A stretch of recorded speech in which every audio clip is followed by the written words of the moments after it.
ఆరోగ్య అభిలాషులందరికీ స్వాగతం సుస్వాగతం. మిత్రులారా, మనం ప్రజలకు ఆరోగ్యానికి సంబంధించి శాస్త్రీయమైన సమాచారం అందించడానికి లో కార్బ్ స్కూల్ ఏర్పాటు చేసుకుని ఇప్పటికి 20 క్లాసులు నిర్వహించాము.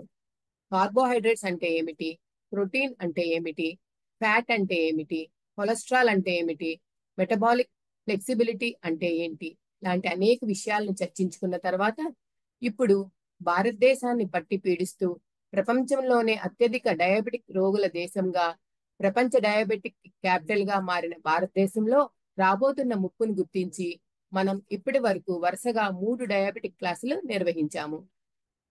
ఆ క్లాసులలో డయాబెటిస్ అంటే ఏమిటి, డయాబెటిక్ టైప్ 1 అంటే ఏమిటి, టైప్ 2 ఏమిటి, ఇంకా ఇతర రకాలు గురించి చర్చించాము. డయాబెటిక్ స్లో గ్లైకేషన్ వలన వచ్చే అడ్వాన్స్డ్ గ్లైకేషన్ అండ్ ప్రోడక్ట్స్ గురించి చర్చించి అవి ఎలా ఇన్సులిన్ రెసిస్టెన్స్ ని కలిగించి డయాబెటిస్ ని కలిగిస్తున్నాయా కూడా చర్చించాము. మనం ఈ రోజు సన్నగా ఉండే వారిలో కూడా ఎందుకు డయాబెటిస్ వస్తున్నది తదితర విషయాలను మనం ఈ క్లాసులో చర్చించుకోబోతున్నాము. ఈ విషయాలన్నీ కూడా మనకు ప్రముఖ cardiothoracic surgeon doctor PV Satyanarayana గారు మనకు ఈ విషయాలన్నిటి పట్ల అవగాహన కలిగించుతున్నారు.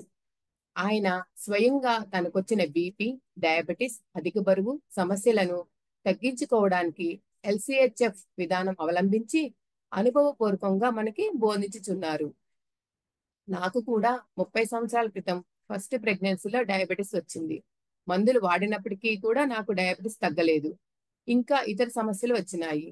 3 సంవత్సరాల క్రితం డాక్టర్ పివి సత్యనారాయణ గారి ఆధ్వర్యంలో నేను ఎల్సిహెచ్ఎఫ్ విధానాన్ని అవలంబించి నా డయాబెటిస్ ని తగ్గించుకొని ఇప్పుడు మందులు మానివేశాను.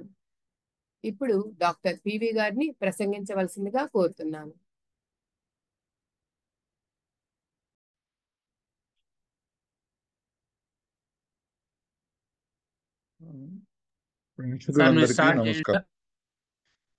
ప్రేక్షకులందరికీ నమస్కారం. ఈ మాట డయాబెటిస్ దాంట్లో 4వ భాగం మనం చర్చించుకోబోతున్నాం. ముఖ్యంగా దీంట్లో మనకు ఉన్నటువంటిది డయాబెటిస్ చాలా కాంప్లెక్స్ సిచ్యువేషన్. చాలా ప్రాబ్లమ్స్ మనం అంత ఈజీగా అర్థం చేసుకునే పరిస్థితుల్లో ఉన్నాం. అటువంటి వాటిలో ఒక ప్రాబ్లము డయాబెటిస్ సన్నగా ఉన్న వాళ్ళలో ఎందుకు వస్తుంది, ఎలా వస్తుంది అన్నది కొద్ది కాంప్లెక్స్ సిచ్యువేషన్. దీని గురించి ఎంత అర్థం చేసుకుంటే అలాగే మనం ఇన్సులిన్ రెసిస్టెన్స్ అన్నది టైప్ 2 డయాబెటీస్కి ఉన్న దగ్గర సంబంధాన్ని పూర్తిగా మనం అవగాహన చేసుకున్నప్పుడు మాత్రమే మనం ఈ డయాబెటీస్ గురించి దాన్ని ఏ విధంగా నివారించగలము అన్నది తెలుస్తుంది. చాలా మందికి అనుభవం ఉంటుంది. లావుగా ఉన్న వాళ్ళలో మనం షుగర్ వ్యాధి ఉంది అనుకున్నప్పుడు పెద్దంత ఆశ్చర్యపోం. ఎందుకంటే అందరం ఎక్స్పెక్ట్ చేసింది ఒబేస్ పీపుల్లో ముఖ్యంగా ఈ పొట్ట భాగంలో ఉన్న ట్రంకల్ ఒబేసిటీ ఎంత ఎక్కువ ఉంటే అంత ఈ షుగర్ వ్యాధి వచ్చే అవకాశం ఉంది అన్నది చాలా ఏళ్ళ నుంచి గుర్తిస్తున్నాం.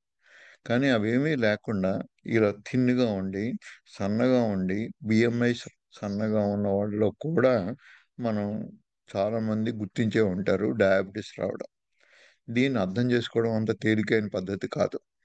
కొంతవరకు మనం ఇన్సులిన్ అది చేసే పని విధానాన్ని బట్టి ఎంతోమందికి థిన్గా ఉన్న ఒబేసిటీ లేకపోయినా డయాబెటీస్ వస్తుంది అన్నది అర్థమైనప్పుడు ఈ మెకానిజం అంతా తెలిసినప్పుడు మనం ఈజీగా అందరిలోనూ కంట్రోల్ చేసుకునే అవకాశం వస్తుంది. ఉదాహరణకి ఇక్కడ ఇద్దరు మనుషులు ఉన్నారు. ఇద్దరు మనుషుల్లోనూ వాళ్ళ బిఎంఐ చూసినట్టయితే 22.3, 22.3. ఒక విధంగా ఈయన అంతకన్నా సన్నగా కూడా కనబడుతున్నారు. కానీ వీళ్ళలో కనుక ఒక ఎక్సర్సైజ్ చేసి వీళ్ళకున్న ఫ్యాట్ కంటెంట్ చూసినట్టయితే ఈయన శరీరంలో 21.2% బాడీ వెయిట్లో ఫ్యాట్ ఉంది. ఈయనకి బాడీ వెయిట్లో 9.1% ఉంది. ఈ ముఖ్యమైన ఈ తేడా సన్నగా ఉన్నా లావుగా ఉన్నా మనకి ఈయన డయాబెటీస్ వచ్చే అవకాశాన్ని ఎన్నో రెట్లు పెంచుతుంది, ఎంత సన్నగా ఉన్నా కానీ. ముఖ్యంగా ఈ బాడీలో ఉన్న ఫ్యాట్ అన్నది ఎల్లకాలము మనం దాని యొక్క కంటెస్ట్ని బట్టి ఈ ఉన్న ఫ్యాటే కొన్ని కంటెస్ట్లో మంచి జరుగుతుంది. అదే ఫ్యాటు కొన్ని కంటెస్ట్లో మనకు చెడు కూడా చేస్తుంది. ఏ పరిస్థితుల్లో ఈ బాడీ ఫ్యాట్ మనకి హానికరం, ఏ పరిస్థితుల్లో ఈ బాడీ ఫ్యాట్ ఉపయోగం అన్నది తెలుసుకోవడంలో ఉన్న కాంట్రవర్సీయే ఇప్పుడు దాకా ఉన్న డైట్ కాంట్రవర్సీలో చాలా వాటికి ముఖ్య కారణాలు.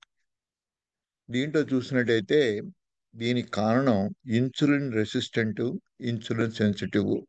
వీటిలో అన్నిటికీ మన శరీరంలో ఉన్న టిష్యూస్ అన్నీ ఒక విధంగా రెస్పాన్స్ కాకపోవడం, తర్వాత ఒకే టిష్యూలో అంటే మజిల్ టిష్యూ కానీ, ఫ్యాట్ టిష్యూ కానీ, లివర్ కానీ ఒకే విధంగా ఇన్సులిన్ రెసిస్టెన్స్ని మన జీవితకాలంలో అన్ని వేళల్లోనూ ఒకే విధంగా రెస్పాండ్ కాకపోవడం.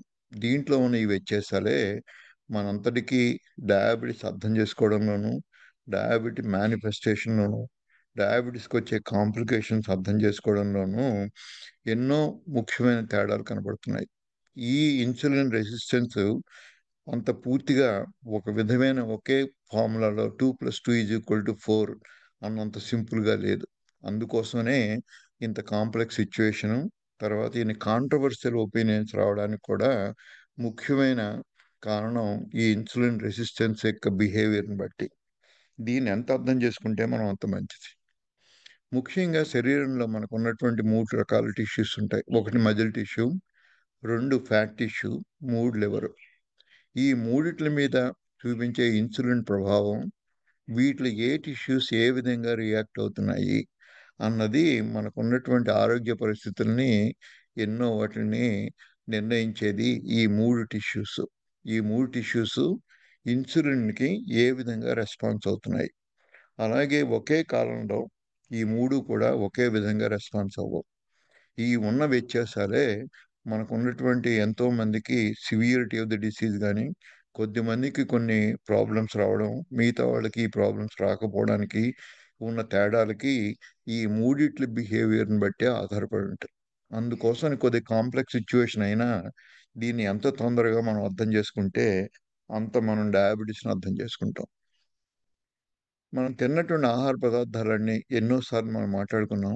ముఖ్యంగా గ్లూకోజు, రిఫైన్డ్ ప్రోడక్ట్స్ ద్వారా ఇన్సులిన్ అనే హార్మోన్ వల్ల మనకున్నటువంటి రక్తంలో ఉన్న గ్లూకోజు సెల్లోకి వెళ్తుంది. ఈ సెల్లోకి వెళ్ళిన తర్వాత అది 3 విధాలుగా మారిపోతుంది. ఒకటి ఎనర్జీగా ఉపయోగపడడం, 2 గ్లైకోజన్గా మారడం, 3 ఫ్యాటీ టిష్యూగా మారడం.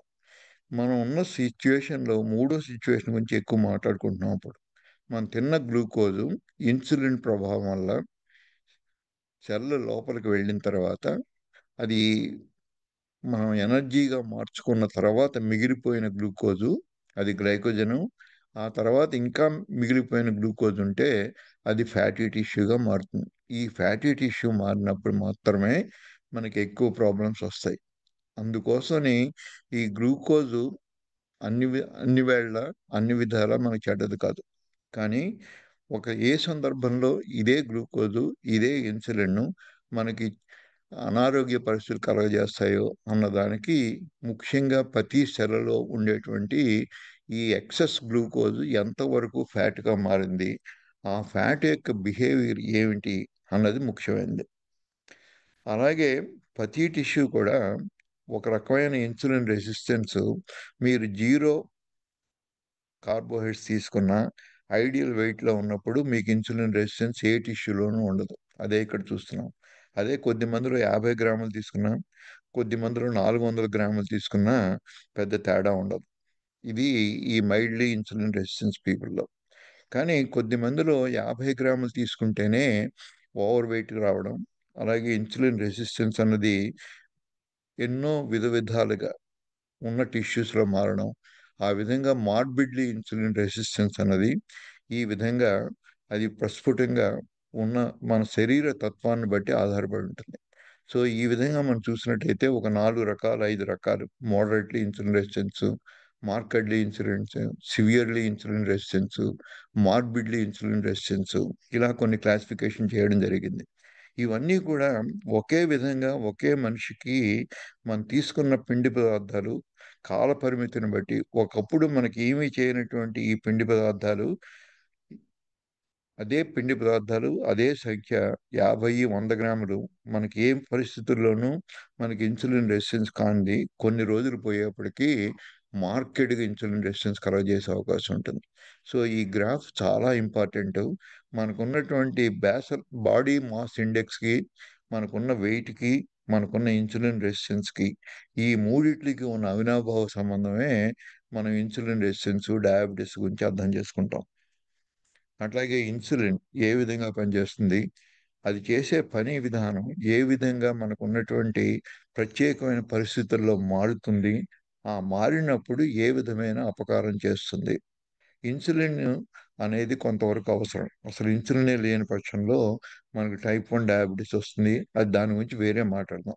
ముఖ్యంగా టైప్ 2 డయాబెటిస్‌లో ఇన్సులిన్ ఎక్కువ ఉండడం, ఆ ఉన్న ఇన్సులిన్ పనిచేయకపోవడం. ఈ రెండిట్ల గురించి ఎంత బాగా మనం అర్థం చేసుకుంటే, అంత తొందరగా టైప్ 2 డయాబెటిస్ గురించి మనం అర్థం చేసుకుంటాం. మామూలుగా ఇన్సులిన్ చేసేటువంటి ఎన్నో పనుల్లో ఒక ముఖ్యమైన పని ఏంటంటే, మనం తిన్నటువంటి పిండి పదార్థాలన్నీ షుగర్‌గా మారినప్పుడు, అవి రక్తంలో చేరినప్పుడు, ఇన్సులిన్ కూడా ప్యాంక్రియాస్ ద్వారా ప్రొడ్యూస్ అయ్యి, ఆ ఇన్సులిన్ చేసే పని ఏంటంటే, బ్లడ్‌లో ఉన్న షుగర్‌ని మిగతా సెల్స్‌లోకి పంపించి దాన్ని తగ్గించడం. ఇది ముఖ్యమైనది.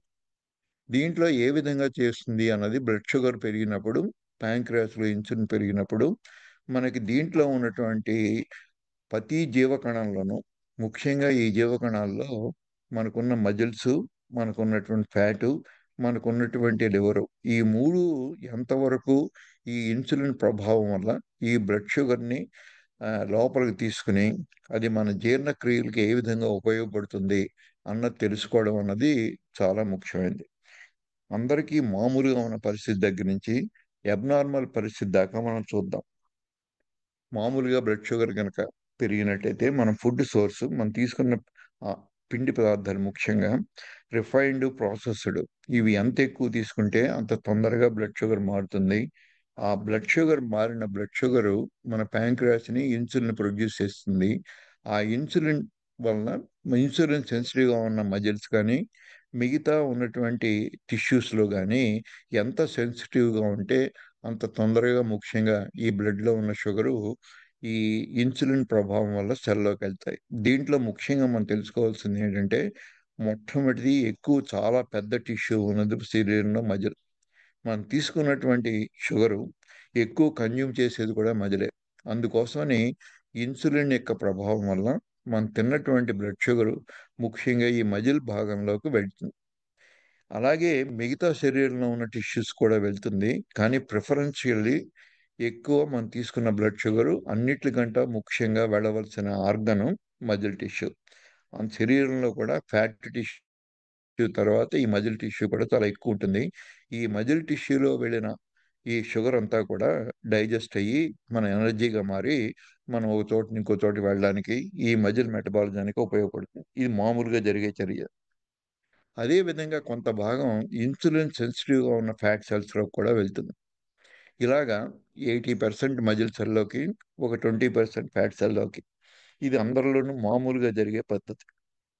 ఈ ఇన్సులిన్ ఎంత ఎక్కువ ఉంటే, అది ఈ బ్లడ్ షుగర్ అనేది మజిల్ సెల్‌లోకెళ్ళి అది ఎనర్జీగా మారడం.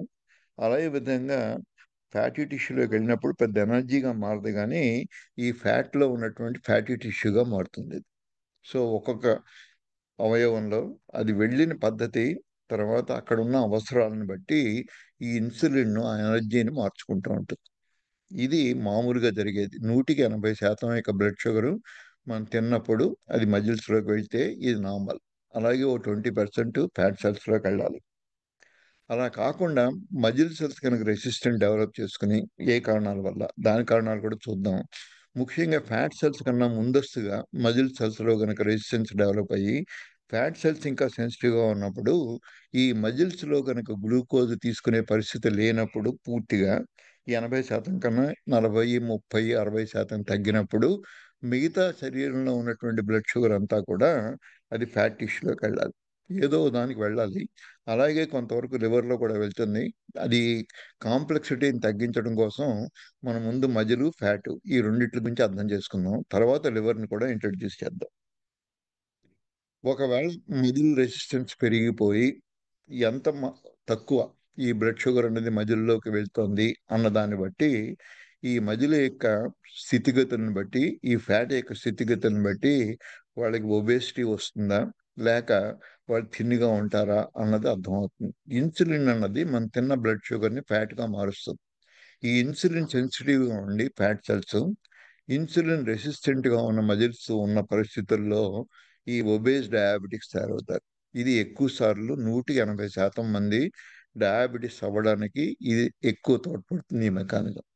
అలా కాకుండా కొద్ది మందిలో ఇన్సులిన్ రెసిస్టెంట్ ఫ్యాట్ సెల్స్ కనుక ముందస్తుగా ఈ ఫ్యాట్ సెల్స్‌లో ఇన్సులిన్ రెసిస్టెన్స్ వచ్చి, ఈ మజిల్ సెల్స్ ఇంకా సెన్సిటివ్‌గా ఉన్నప్పుడు, ఈ ఉన్నటువంటి మనం తిన్న ఎక్కువ పిండి పదార్థాలు, మనం తిన్నటువంటి ఆహారం ద్వారా వచ్చినవి ఈ ఫ్యాట్ సెల్స్‌లోకి వెళ్ళకుండా, అదంతా కూడా ముఖ్యంగా మజిల్ సెల్స్‌లోకి వెళ్ళడం వల్ల, వీళ్ళు గనక ఒక విధంగా ఈ 2 కొన్ని పరిస్థితుల్లో ఈ 2 కూడా దెబ్బతిన్నప్పుడు, ఇన్సులిన్ సెన్సిటివ్ మజిల్ ఎక్కువగా ఉన్నప్పుడు వీళ్ళు థిన్ డయాబెటిస్‌గా మారే అవకాశం ఉంటుంది. సో, ఈ ఫ్యాట్ సెల్స్‌లో ఇన్సులిన్ రెసిస్టెన్స్ ముందొస్తోందా?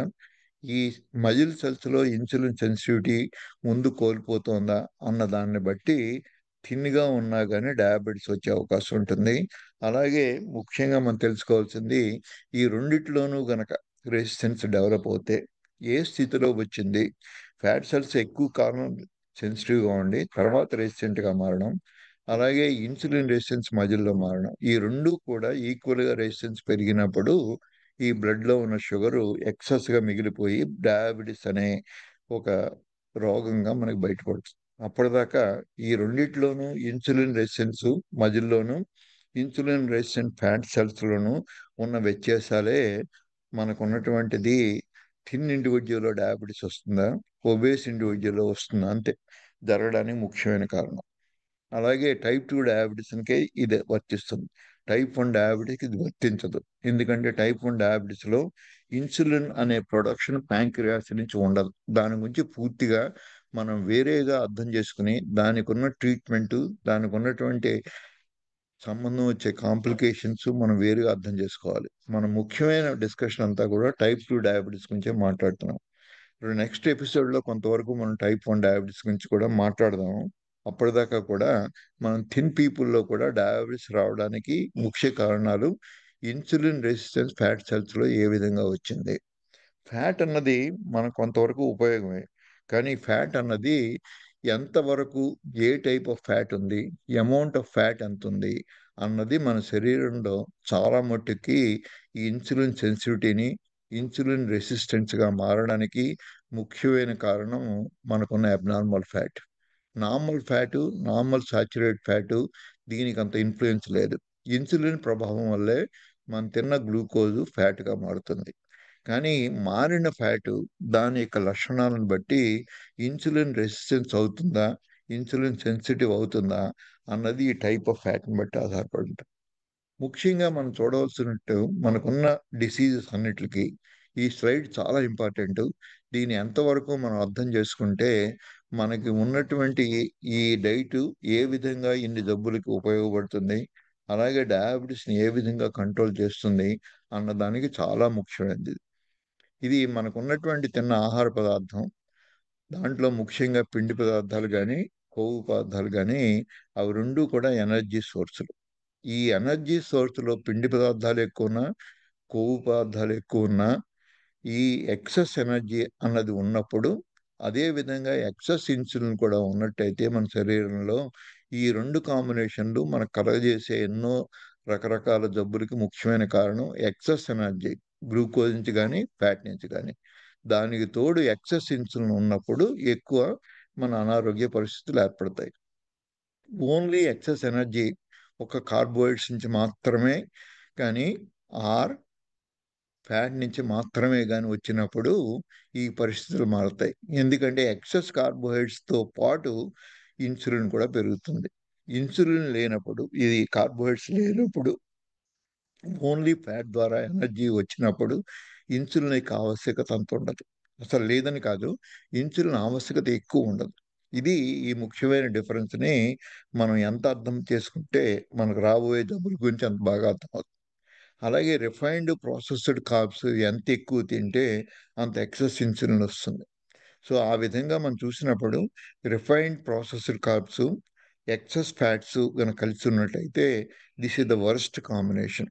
ఈ ఫ్యాట్లో ఉన్నటువంటి ఈ ఎక్కువ ఎనర్జీ ఫ్యాట్ ద్వారాను, అలాగే రిఫైన్డ్ కార్బ్స్ వల్ల వచ్చినటువంటి ఇన్సులిన్ ప్రభావం వల్ల వచ్చిన ఎక్సెస్ ఇన్సులిన్, ఈ ఫ్యాట్స్ని సరిగ్గా అరిగించుకునే పరిస్థితుల్లో లేకుండా ఈ ఫ్యాట్స్ని ఫ్యాట్స్గా మిగిల్చేసే శక్తి ఇన్సులిన్కి ఉంటుంది. అందుకోసమని ఈ రెండు కాంబినేషన్లు చాలా ప్రమాదకరమైనది. అలా కాకుండా ఇన్సులిన్ రెసిస్టెన్స్ ఆల్రెడీ ఉండి కొద్ది మందిలో ఎక్సెస్ ఇన్సులిన్ నుండి దీనికి గనక క్యాలరీస్ తక్కువ ఉండి మనం తీసుకోవాల్సిన ఎనర్జీ కార్బోహైడ్రేట్స్ కానీ ఫ్యాట్స్ కానీ ఈ రెండిట్లో ఏవి తక్కువ తిన్నా అది మజిల్ లాస్కి ఎక్కువ ఉపయోగపడతాయి. సో మనం ఉన్న మజిల్ని కోల్పోతున్నాము అంటే ఇన్సులిన్ రెసిస్టెన్స్ ఎక్కువగా ఉండడము, తర్వాత మనం తీసుకున్న క్యాలరీస్ సఫిషియెంట్గా లేకపోవడము, అవి కార్బోహైడ్రేట్స్ అయినా ఫ్యాట్స్ అయినా కానీ అటువంటి పరిస్థితుల్లో మనకి మజిల్ లాస్ ఉంటుంది. సో ఇటువంటి కాంబినేషన్లో ఏ కాంబినేషన్లో ఎలా ఉంది అన్న దాన్ని బట్టి మనకి రాబోయే జబ్బులన్నీ కూడా తెలుస్తాయి. సో అట్లాగే మనకి ఫ్యాట్ అన్నది మంచిదే కొంతవరకు, కానీ 1 గ్రామ్ ఫ్యాట్ కనుక మన ప్యాంక్రియాస్లో చేరినట్టయితే అసలు ప్యాంక్రియాస్లో ఫ్యాట్ అనేది ఉండకూడదు. 1 గ్రామ్ ప్యాంక్రియాస్లో కనుక ఫ్యాట్ చేరినట్టయితే మనకి డయాబెటీస్ వస్తుంది. అలాగే ఫ్యాటు లివర్లో ఉండకూడదు. అలాగే ఫ్యాటు హార్ట్ చుట్టూ ఉండకూడదు. అలాగే కిడ్నీ చుట్టూ ఉండకూడదు. అలాగే ఏ అవయవంలో కూడా మనకి ఇంటర్నల్ ఆర్గన్స్లో ఫ్యాట్ అనేది ఉండకూడదు. కొంతవరకు భరించిన కొన్ని టిష్యూలు అది గనక ముఖ్యంగా ప్యాంక్రియాస్ లాంటివి 1 గ్రాము గనక ఫ్యాట్ దాంట్లో చేరినట్టయితే ఏ కారణాల వల్లైనా వాళ్ళందరికీ డయాబెటీస్ వస్తుంది. అలాగే 1 గ్రామ్ ఫ్యాట్ కనుక మన ప్యాంక్రియాస్ తీసేసినట్టయితే వాళ్ళకి డయాబెటీస్ కూడా పూర్తిగా నివారణలోకి వస్తుంది. సో ఈ ఫ్యాట్ అన్నది ఏ విధంగా మనకు ఉన్నటువంటి టిష్యూస్లో మారుతోంది అన్నది మోస్ట్ ఇంపార్టెంట్. మనకు ఉన్నంత వరకు ఈ ఫ్యాట్ అన్నది ఎడిపోస్ టిష్యూ అంటారు, ఫ్యాట్ టిష్యూ. ఈ విధంగా మనం తిన్నటువంటి ఆహార పదార్థాలన్నీ కూడా ఇది చాలాసార్లు మాట్లాడుకున్నాం ఒబేసిటీ దాంట్లో కూడా ఎంతవరకు ఈ fat cells number of cells పెరిగి ఈ ఫ్యాట్ సెల్స్ యొక్క సైజు పెరగకుండా దీని హైపర్ట్రోఫీ అంటారు, దీని హైపర్ప్లేసియా అంటారు. ఈ ఫ్యాట్ వల్ల మనకి ఏమీ ప్రమాదం ఉండదు, అంతకన్నా ఈ ఫ్యాట్ వల్ల ఉపయోగం కూడా. అదేవిధంగా ఈ సెల్స్లో గనక పరిణామం పెరుగుతూ ఉన్న సెల్ యొక్క పరిధి పెరుగుతూ దీంట్లో ఉన్న ఫ్యాట్ అక్యూములేషన్ ఎక్కువైన కొద్దీ దీని హైపర్ట్రోఫీ అంటారు. నెంబర్ ఆఫ్ సెల్స్ పెరగట్లేదు, ఉన్న సెల్స్లోనే ఈ కొవ్వు పెరుగుతూ ఉంటుంది. దీనివల్ల దీంట్లో ఉన్నటువంటి ఎన్నో నష్టాలు జరగడానికి కారణం ఈ హైపర్ట్రోఫీడ్ ఫ్యాట్ సెల్స్. దీనికి ఉన్న కారణాలు మనకున్న ఇన్సులిన్ అది చేసే పని. అదేవిధంగా ఒక్కసారి గనక ఈ హైపర్ట్రోఫీ అన్నది మొదలు పెడితే మనం తీసుకున్న ఆహార పదార్థాల్లో ముఖ్యంగా ఫ్యాట్ తిన్నా, అలాగే పిండి పదార్థాలతో కలిపి తిన్నటువంటి ఫ్యాటు ముఖ్యంగా ఇన్సులిన్ ఎక్కువ ఉన్నప్పుడు మనకి అది చెడ్డ ఫ్యాట్గా మారే అవకాశం ఉంటుంది. మామూలుగా ఫ్యాట్ అంతా కూడా ట్రైగ్లిసరైడ్స్ అన్న రూపంలో మన శరీరంలో ప్రతి సెల్లోనూ దాచుకునే అవకాశం ఉంటుంది. దీని ఎనర్జీగా వాడుకుంటాం. ఇలా కాకుండా ఈ ప్రాసెస్లో ఏమాత్రం మార్పులు జరిగి అది డైఎసైల్ గ్లిసరైడ్స్ అంటే ఉన్న 3 మాలిక్యూల్స్ 2 మాలిక్యూల్స్గా మిగిలిపోయినా, అలాగే సీరమైడ్ అనే ఇంకొక మూడవ రకమైన ఒక ఫ్యాటీ టిష్యూగా మారినప్పుడు ఇది అత్యంత ప్రమాదకరం. ఈ సీరమైడ్ అనే రూపాంతరం చెందినప్పుడు మనం తిన్న పిండి పదార్థాలు కానీ మనం తిన్న కొవ్వు పదార్థాలు కానీ ఈ విధమైన రూపాంతరం చెందినప్పుడు మన శరీరంలో ఎన్నోటువంటి అవలక్షణాలు కలుగుతాయి. అది ముఖ్యంగా మనకున్న డ్రై స్కిన్, అలాగే డెర్మటైటిస్ ఎగ్జిమాలు, అలాగే మనకున్న మొటిమలు రావడం, అలాగే సొరయాసిస్ లాంటి జబ్బులు రావడం, ఇవన్నీ కూడా ఈ రూపాంతరం చెందిన సీరమైడ్ అనేటువంటి ఈ ఫ్యాట్ టిష్యూ ఇదే ముఖ్యమైన లైపోటాక్సిటీ కలగజేయడానికి సిగ్నిఫికెంట్ కంట్రిబ్యూటింగ్ ఫ్యాక్టర్. ఈ సీరమైడ్ ఎందుకు మారుతుంది, ఎలా మారుతుంది, మనం తిన్న పిండి పదార్థాలు మనం తిన్నటువంటి కొవ్వు పదార్థాలు ఎప్పుడు మారతాయి అన్నది పూర్తిగా అవగాహనలోకి రాలేదు ఇంకా సైంటిస్టులకి. కానీ ఈ మధ్య కాలంలో ఇన్సులిన్కి మనం తీసుకున్న సీడ్ ఆయిల్స్కి వెజిటబుల్ ఆయిల్స్కి మనం తీసుకున్నటువంటి బ్యాడ్ ఫ్యాట్కి ఈ సీరమైడ్కి దగ్గర సంబంధం ఉంది అన్నది చాలామంది గుర్తిస్తున్నారు. ఈ సీరమైడ్ అనే కంటెంట్ ఎంత ఎక్కువ ఉంటే మనకి అన్ని రకాల జబ్బులు, మెటబాలిక్ సిండ్రోమ్, ముఖ్యంగా ఈ ఇన్సులిన్ రెసిస్టెన్స్ వల్ల వచ్చేటువంటి 64 రకాల జబ్బులకి ఈ సీరమైడ్కి దగ్గర సంబంధం ఉంది. ఈ సీరమైడ్ అన్నది ఎంత మజిల్లో డెవలప్ అవుతే మజిల్ రెసిస్టెన్స్ డెవలప్ అవుతుంది. ఈ సీరమైడ్ ఫ్యాటీ టిష్యూలో ఎంత ఎక్కువ ఉంటే అంత ఫ్యాటీ రెసిస్టెన్స్ డెవలప్ అవుతుంది. అట్లాగే లివర్లో గనక ఈ ఉన్న ఫ్యాటీ టిష్యూ ఎక్కువ సీరమైడ్ రూపంలో ఉన్నట్టయితే ఈ లివర్ టాక్సిటీ జరుగుతుంది. ఫ్యాటీ లివర్ కూడా అన్ని పరిస్థితుల్లోనూ అందరికీ ఒకే విధంగా మేనిఫెస్ట్ కాదు. అలాగే ఈ సీరమైడ్ లేనటువంటి ఫ్యాటీ టిష్యూ ఎంతో ఆరోగ్యాన్ని, ఎంతో అందాన్ని ఇస్తుంది. అలాగే సీరమైడ్ లేనటువంటి మజిల్ టిష్యూలో ఉన్న ఈ ఫ్యాట్ టిష్యూ పెద్ద హానికరం చేయదు. కానీ సీరమైడ్తో ఉన్నటువంటి ఈ ఫ్యాటు ఈ మజిల్లో చేరినట్టయితే మజిల్ యొక్క ఇన్సులిన్ రెసిస్టెన్స్ పెరుగుతుంది. ఈ సీరమైడ్ అనే ఫ్యాట్ కనుక ఫ్యాటీ టిష్యూలో ఉన్నట్టయితే ఇండివిజువల్ ఫ్యాట్ రెసిస్టెన్స్ పెరుగుతుంది. అలాగే సీరమైడ్ లివర్లో ఉన్నట్టయితే లివర్ రెసిస్టెన్స్ పెరుగుతుంది. అలాగే మిగతా ఆర్గన్స్లో అవన్నీ అంత ఎక్కువ మనం డిస్కస్ చేయం రోజును. ఈ మూడు కూడా ఇన్సులిన్ యొక్క యాక్షన్ని ప్రభావితం చేస్తాయి.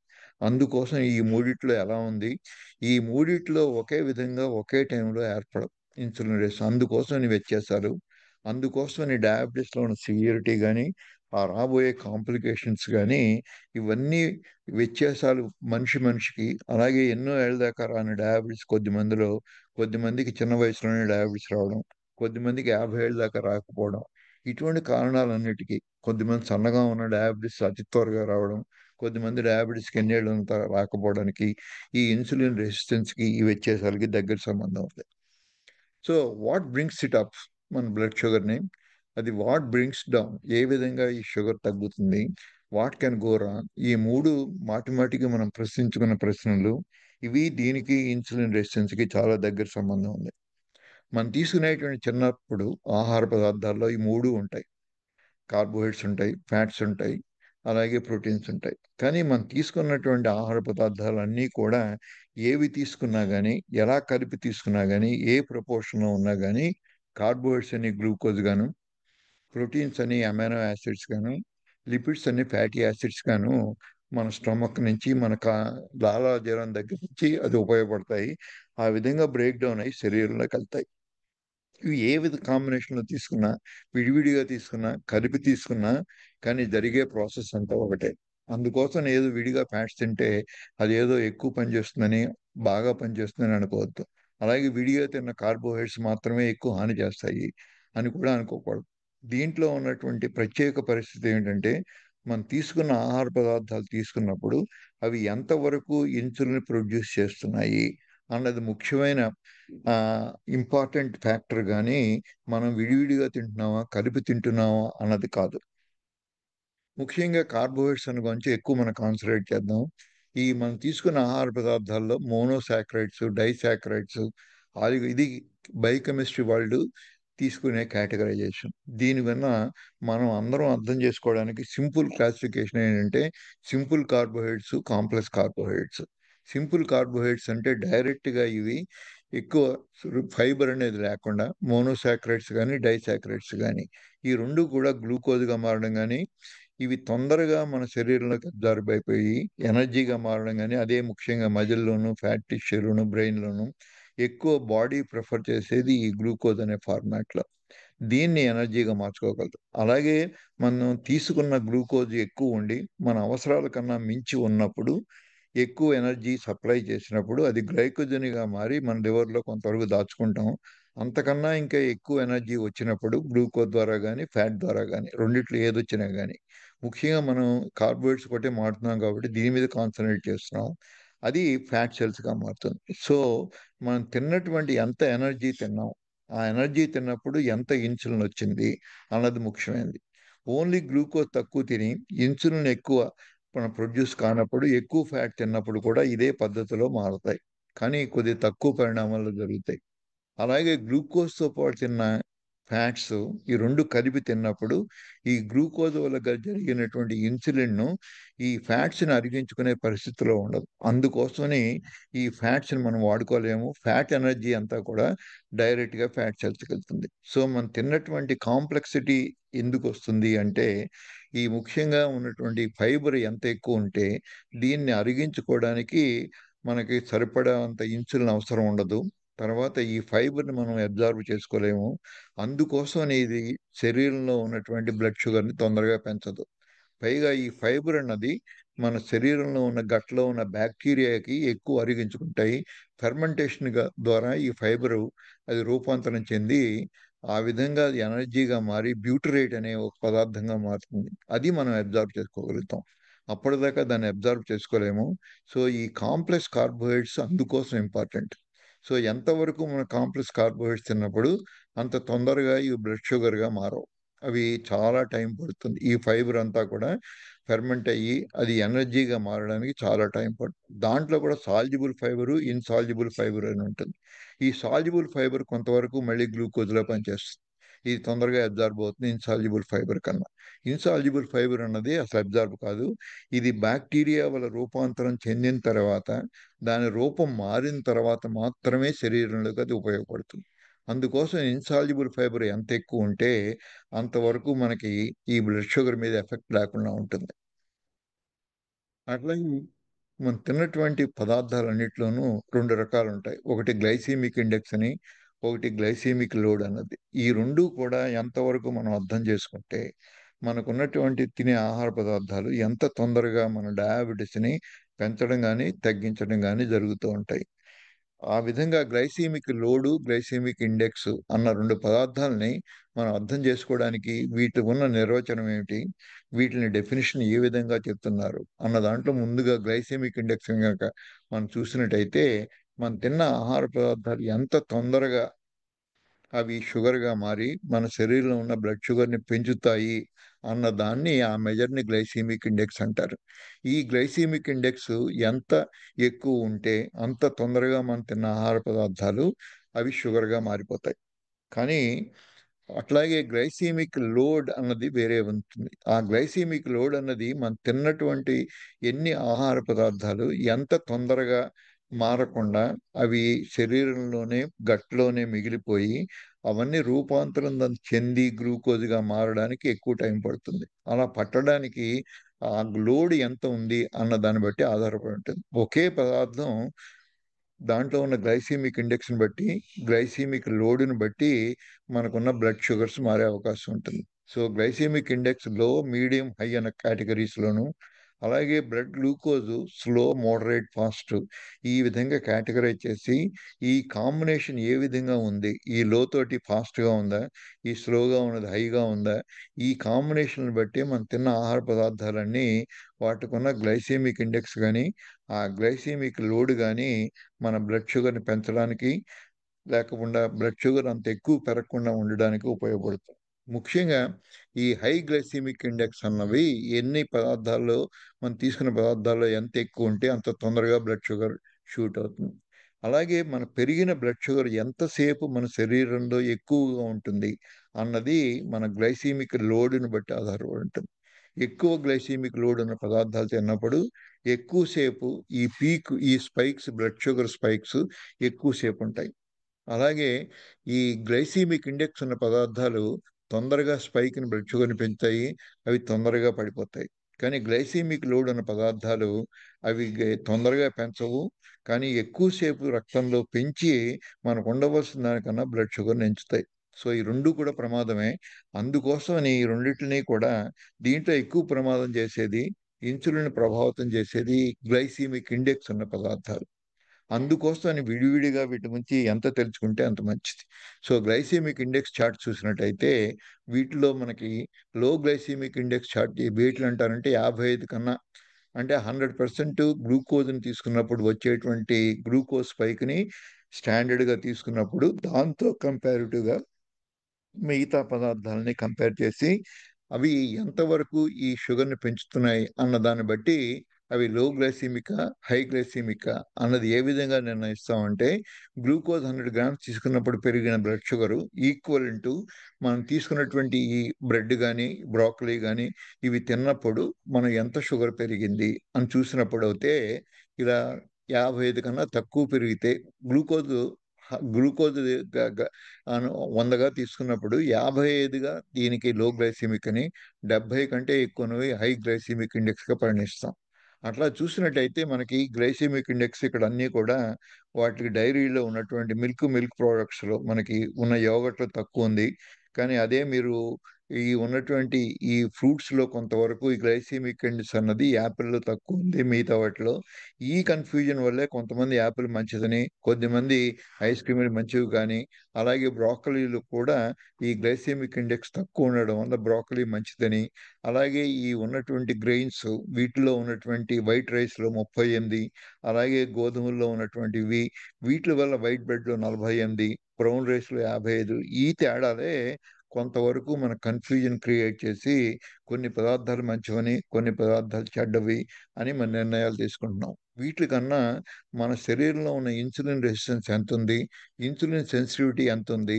అటువంటి పరిస్థితుల్లో ఇన్సులిన్ రెసిస్టెన్స్ ఎక్కువున్నప్పుడు ఈవెన్ బ్రోకలీ కూడా ఎంత తక్కువ ఉన్నటువంటి ఇన్సులిన్ గ్లైసెమిక్ ఇండెక్స్ తక్కువున్నా ఇది కూడా ప్రమాదాలు కలుగజేయొచ్చు. అలాగే మీరు ఇన్సులిన్ సెన్సిటివ్‌గా ఉండి ఈ వైట్ బ్రెడ్ గాని, ఈ బ్రౌన్ బ్రెడ్ గాని తిని 55 బ్రౌన్ రైసు, అలాగే పాన్ కేక్స్ లాంటివి 67 ఉన్నా గానీ మీకేం ప్రమాదం చేయదు. సో, ఈ వ్యత్యాసాలు మనం గుర్తించకుండా మనకున్న ఇన్సులిన్ రెసిస్టెన్సు, మనకున్న ఇన్సులిన్ సెన్సిటివిటీను ఈ పదార్థాన్ని బ్లేమ్ చేయడం తప్పు. ఈ పదార్థాలు ఒక విధంగా ఒకే మనిషికి బ్రోకలీ ఏమీ చేయంది కొన్ని రోజులు ఇన్సులిన్ రెసిస్టెన్స్ మారినట్టయితే సేమ్ బ్రోకలీ కూడా మీకు ప్రమాదాన్ని కలుగజేసే అవకాశం ఉంటుంది. అది ముఖ్యమైన పాయింట్. అట్లాగే మనకు లో గ్లైసెమిక్ అండర్ 10 ఉన్నవి. అలాగే brown cereals, apple, orange, kidney beans, black beans ఇలా క్లాసిఫికేషన్ ఎందుకు చేస్తున్నాం అంటే మీ ఇన్సులిన్ సెన్సిటివిటీని బట్టి వీటి తీసుకున్నప్పుడు మీకు ప్రమాదాలు జరగవు. అదే ఇన్సులిన్ రెసిస్టెన్స్ పెరుగుతున్నప్పుడు ఇవే ఎంత లో గ్లైసెమిక్ ఇండెక్స్ పదార్థాలు తీసుకున్నా అవి మీకు ప్రమాదం చేస్తాయి. ఈ వ్యత్యాసాలు మనం గుర్తించకుండా ఒకళ్ళకి తినమన్నారు, ఒకళ్ళు వద్దన్నారు. ఇటువంటి కాంట్రోవర్సీస్ అన్నీ రావడానికి కారణం ఈ గ్లైసెమిక్ ఇండెక్సు, మన శరీరంలో ఉన్న ఇన్సులిన్ రెసిస్టెన్సు ఈ రెండిట్లికి ఉన్న తేడాలు ఎంత గ్లైసెమిక్ లోడ్ ఉన్నా గానీ బేక్డ్ పొటాటోస్ చాలా మందిలో ఇన్సులిన్ సెన్సిటివ్‌గా ఉన్నప్పుడు ఇదంత ప్రమాదం చేయదు. కానీ ఈవెన్ లైక్ లెంటిల్స్ కానీ ఇవన్నీ కూడా చాలా సార్లు పప్పులన్నీ మంచివే అని చెప్పడానికి కారణం వీళ్ళకున్నటువంటి ఇన్సులిన్ సెన్సిటివిటీని బట్టి ఆధారపడి ఉంటుంది గానీ ఈ పదార్థాలను బట్టి కాదు. ఇదే సేమ్ పదార్థాలు ఒకే వ్యక్తిలో ఒకప్పుడు మంచి చేసినప్పుడు అదే వ్యక్తిలో ఏ పదార్థాలు కొన్ని చెడ్డ చేస్తాయి. అలాగే ఇన్సులిన్ సెన్సిటివిటీ మళ్ళీ మారినప్పుడు అదే పదార్థాలు తీసుకున్న అంతకుముందు హాని చేసే పదార్థాలన్నీ కూడా మంచి చేస్తాయి. అలాగే గ్లైసెమిక్ లోడ్ అని ఉంటుంది. గ్లైసెమిక్ లోడ్ అన్నది గ్లైసెమిక్ ఇండెక్స్‌ను అది grams per serving divided by 100 గనక చేసుకున్నట్టయితే ఈ ఫార్ములాస్ అన్నీ అవసరం లేదు అందరికీను. కానీ మనకు తెలియవలసిందంటే గ్లైసెమిక్ లోడ్ వేరు, గ్లైసెమిక్ ఇండెక్స్ వేరు. ఈ గ్లైసెమిక్ లోడు, గ్లైసెమిక్ ఇండెక్స్ 2 ఎక్కువ ఉన్నట్టయితే ప్రమాదం. సో, గ్లైసెమిక్ ఇండెక్స్ ఎక్కువున్నా, గ్లైసెమిక్ లోడ్ తక్కువున్నట్టయితే అంత ప్రమాదం ఉండదు. సో, అందుకోసమని గ్లైసెమిక్ లోడ్‌ను కూడా పరిగణలోకి తీసుకొని, ఏ పదార్థాలు గ్లైసెమిక్ ఇండెక్స్ ఎక్కువున్నా, గ్లైసెమిక్ లోడ్ తక్కువున్నప్పుడు కొంతవరకు మంచివి అని ఎలా చెప్పగలుగుతున్నాము అన్నది మనకి ఓ చిన్న ప్రాక్టికల్ ఎగ్జాంపుల్‌తో చూద్దాం. ఉదాహరణకి వాటర్ మెలన్. దీంట్లో గ్లైసెమిక్ ఇండెక్స్ చాలా ఎక్కువ దీనికి. కానీ గ్లైసెమిక్ లోడ్ చాలా తక్కువ. సో, మీరు తిన్నప్పుడు ఈ వాటర్ మెలన్ తిన్నప్పుడు ఏమవుతోంది? ది గ్లైసెమిక్ లోడ్ 6.5 దీనిది. అదే వైట్ రైస్ తిన్నప్పుడు గ్లైసెమిక్ లోడ్ 19.4. సో, ఈ కాంబినేషన్‌లో ఉన్నట్టు గ్లైసెమిక్ ఇండెక్స్ దీనిది 58. దీని గ్లైసెమిక్ ఇండెక్స్ 72. కానీ ఈ వాటర్ మెలన్ చేసేటువంటి ప్రమాదం ఈ వైట్ రైస్ కన్నా కూడా తక్కువ. కానీ అలా అని చెప్పి పుచ్చకాయలు కేజీలు, కేజీలు తింటే ఇది కూడా అంతే ప్రమాదం. కానీ స్మాల్ క్వాంటిటీస్‌లో మీకు వాటర్ మెలన్ మీకు ఎక్కువ హాని చేయకపోవడానికి కారణం దీనికున్నటువంటి గ్లైసెమిక్ లోడ్ అన్నది బాగా తక్కువ ఉండడం వల్ల. ఈ product glycemic index combination of glycemic load ultimately decides మన బ్లడ్ షుగర్‌ని ఏ విధంగా మారుస్తాయి. అలాగే గ్లైసెమిక్ ఇండెక్స్ తక్కువ ఉన్నంత మాత్రాన వైట్ రైస్‌లో లోడ్ ఎక్కువుంది కాబట్టి ఈవెన్ కొద్దిగా 100 గ్రామ్స్ తిన్నా గానీ, ఈ లోడ్ వల్ల మనకు బ్లడ్ షుగర్ ఎక్కువ సేపు పెరుగుతూ ఉంటుంది. ఈ వ్యత్యాసాన్ని మనం పూర్తిగా గుర్తించకుండా కొంతమంది ఇవి మంచివున్నారు, కొంతమంది ఇవి చెడ్డవి అన్న కన్‌ఫ్యూజన్ రావడానికి ముఖ్యమైన కారణం ఈ గ్లైసెమిక్ లోడు, గ్లైసెమిక్ ఇండెక్స్ తెలుసుకోకపోవడం వల్ల. అలాగే గ్లైసెమిక్ ఇండెక్స్ ఎంత ఎక్కువ ఉన్నట్టయితే మీ స్పైక్ అంత పెరుగుతుంది. అంత ఇన్సులిన్ యొక్క ఆవశ్యకత పెరుగుతుంది. అదే మీ గ్లైసెమిక్ లోడ్ ఉన్న పదార్థాలు ఎక్కువ తిన్నా గానీ, అంత గ్లైసెమిక్ స్పైక్ పెరగదు. మీ ఇన్సులిన్ యొక్క ఆవశ్యకత పెరగదు. సో, అందుకోసమని ఈ వ్యత్యాసాలన్నీ కూడా మీరు చూసినట్టయితే ఇది ఒక చాక్లెట్, ఇది ఏ విధంగా 40 గ్రాముల దాకా పెంచుతుంది గ్లైసెమిక్ ఇండెక్స్ ద్వారా. అలాగే ఇంత గ్లైసెమిక్ ఇండెక్స్ ఎక్కువ ఉన్నా కానీ ఈ వాటర్ మెలన్ అన్నది మీ బ్లడ్ షుగర్ 6 గ్రాముల కన్నా ఎక్కువ పెంచదు. సో ఈ వ్యత్యాసాల వల్లే కొన్ని పదార్థాలు మంచివి, కొన్ని చెడ్డవి అన్నది పరిస్థితులను బట్టి, సందర్భాన్ని బట్టి మనం అర్థం చేసుకోవాలి.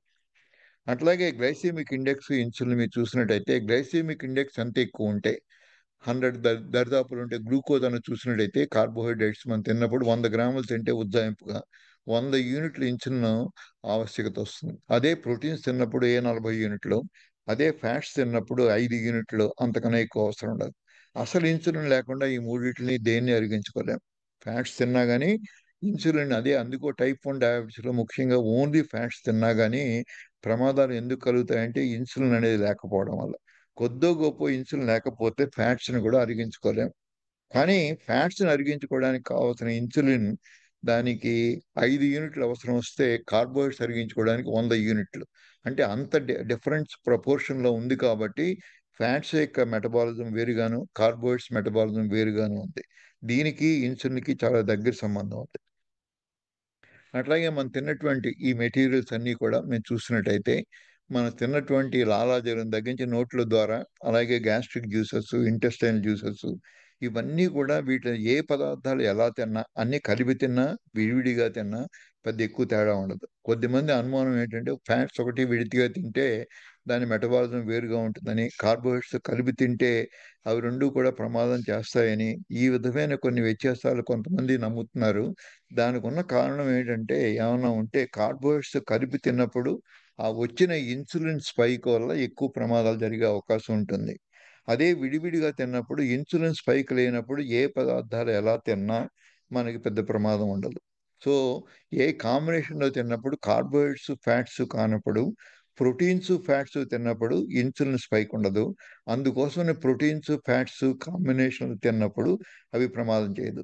కానీ కార్బోహైడ్రేట్స్ ఈ ఫ్యాట్స్ కలిపి తిన్నప్పుడు ఈ ప్రమాదం ఆ రెండు కలపడం వల్ల కాదు, కార్బోహైడ్రేట్స్ అరిగించుకోవడానికి ఉత్పత్తి అయిన ఇన్సులిన్ వల్ల ఎక్కువ ప్రమాదం జరుగుతుంది.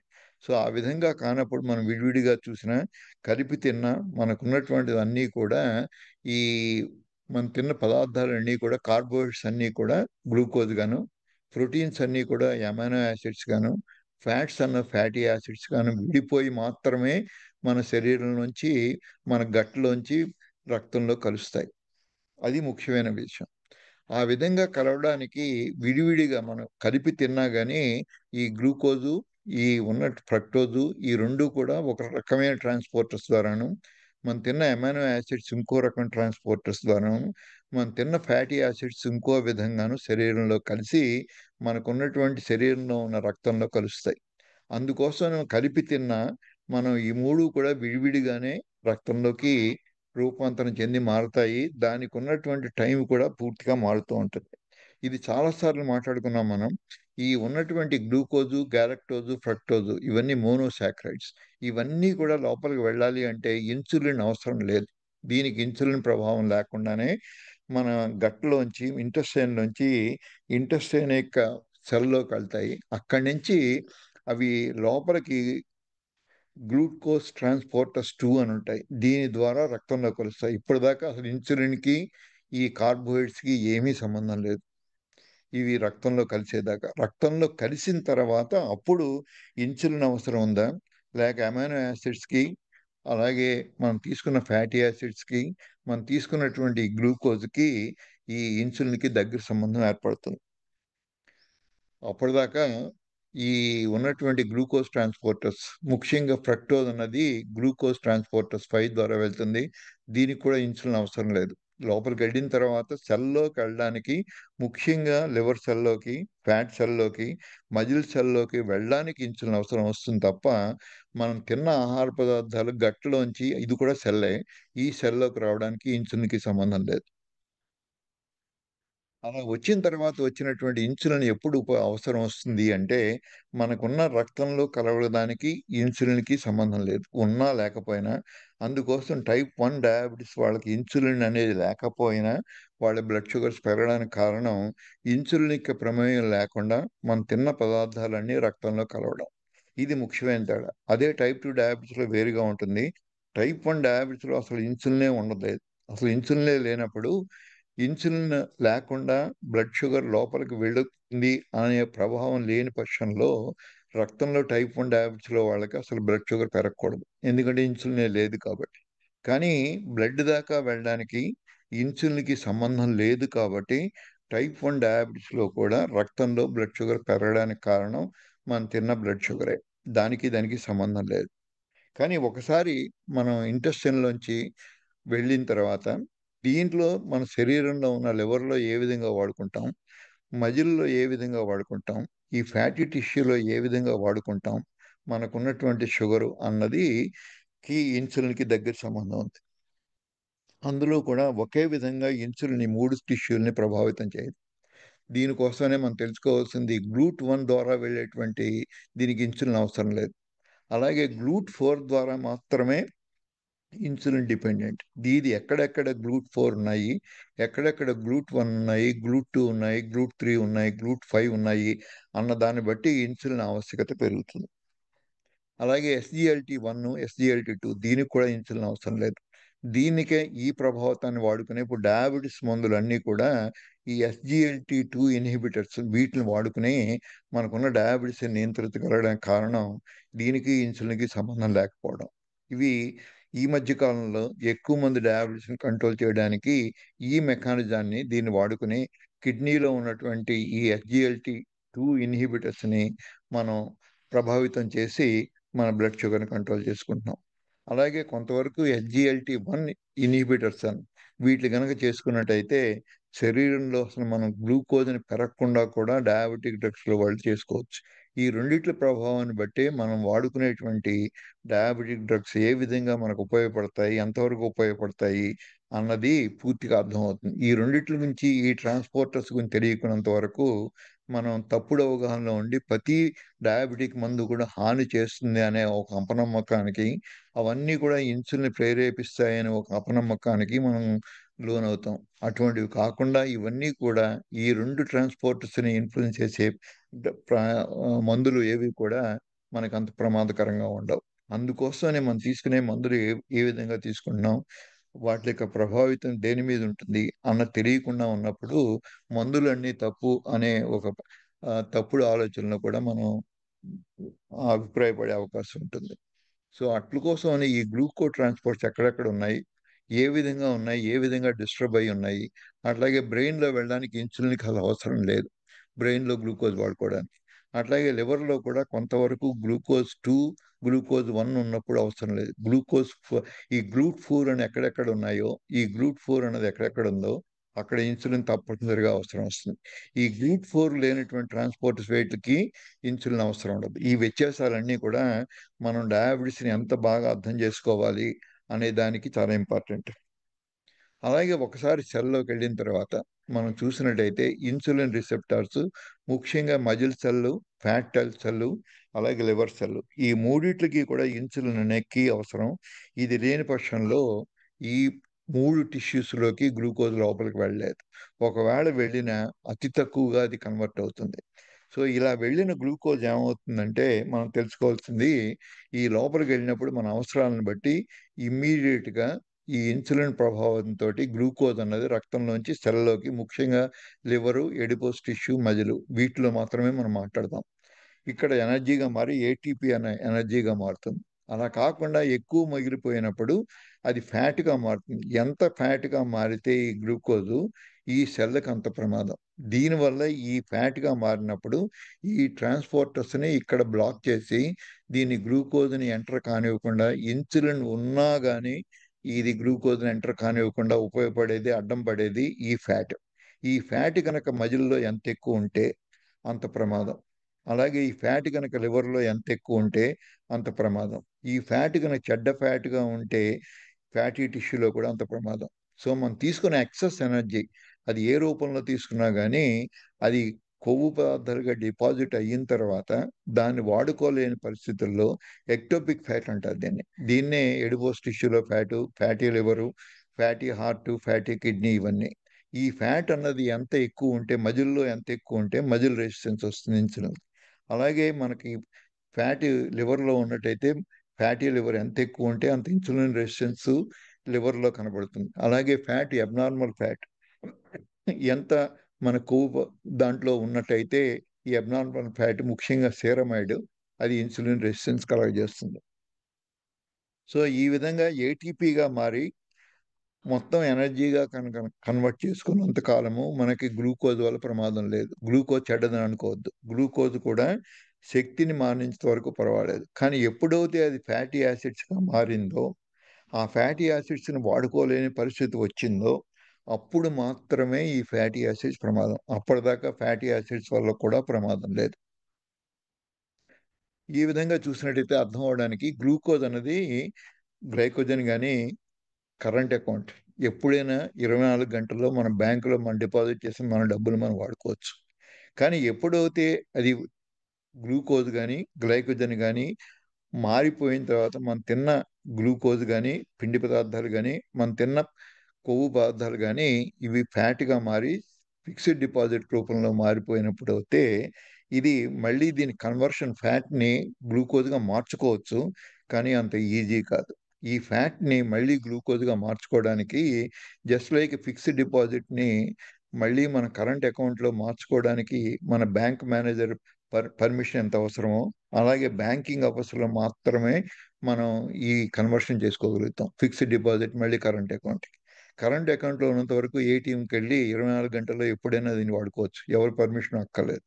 కానీ ఉండాలి అంతే మీ దగ్గర. కానీ ఫిక్స్డ్ డిపాజిట్గా మారిపోయిన తర్వాత దానికి ఎంతోమంది పర్మిషన్ అవసరం వస్తుంది, దానికి కాల పరిమితి కూడా ఉంటుంది.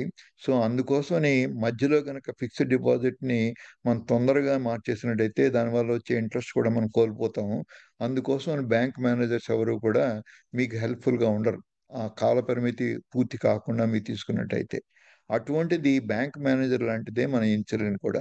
ఇన్సులిన్ కనుక ఎక్కువ ఉందా తక్కువ ఉందా అన్న దాన్ని బట్టి మనకు ఆల్రెడీ ఫిక్స్డ్ డిపాజిట్లో ఉన్న ఫ్యాట్ని మళ్ళీ మనం తిరిగి శక్తిగా పొందగలమా లేదా అన్నది ఇన్సులిన్ డిసైడ్ చేస్తుంది.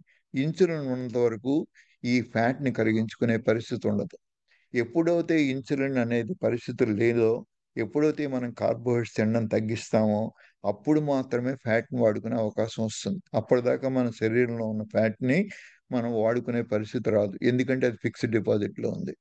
సో ఈ విధంగా ఇన్సులిన్ మనం వాడుకునే పద్ధతిని బట్టి మనం గ్లూకోజ్ని వాడుకుంటామా, ఫ్యాట్స్ని వాడుకుంటామా, మనం తిన్నదాన్ని బట్టి కాదు, మనకున్న ఇన్సులిన్ బట్టి.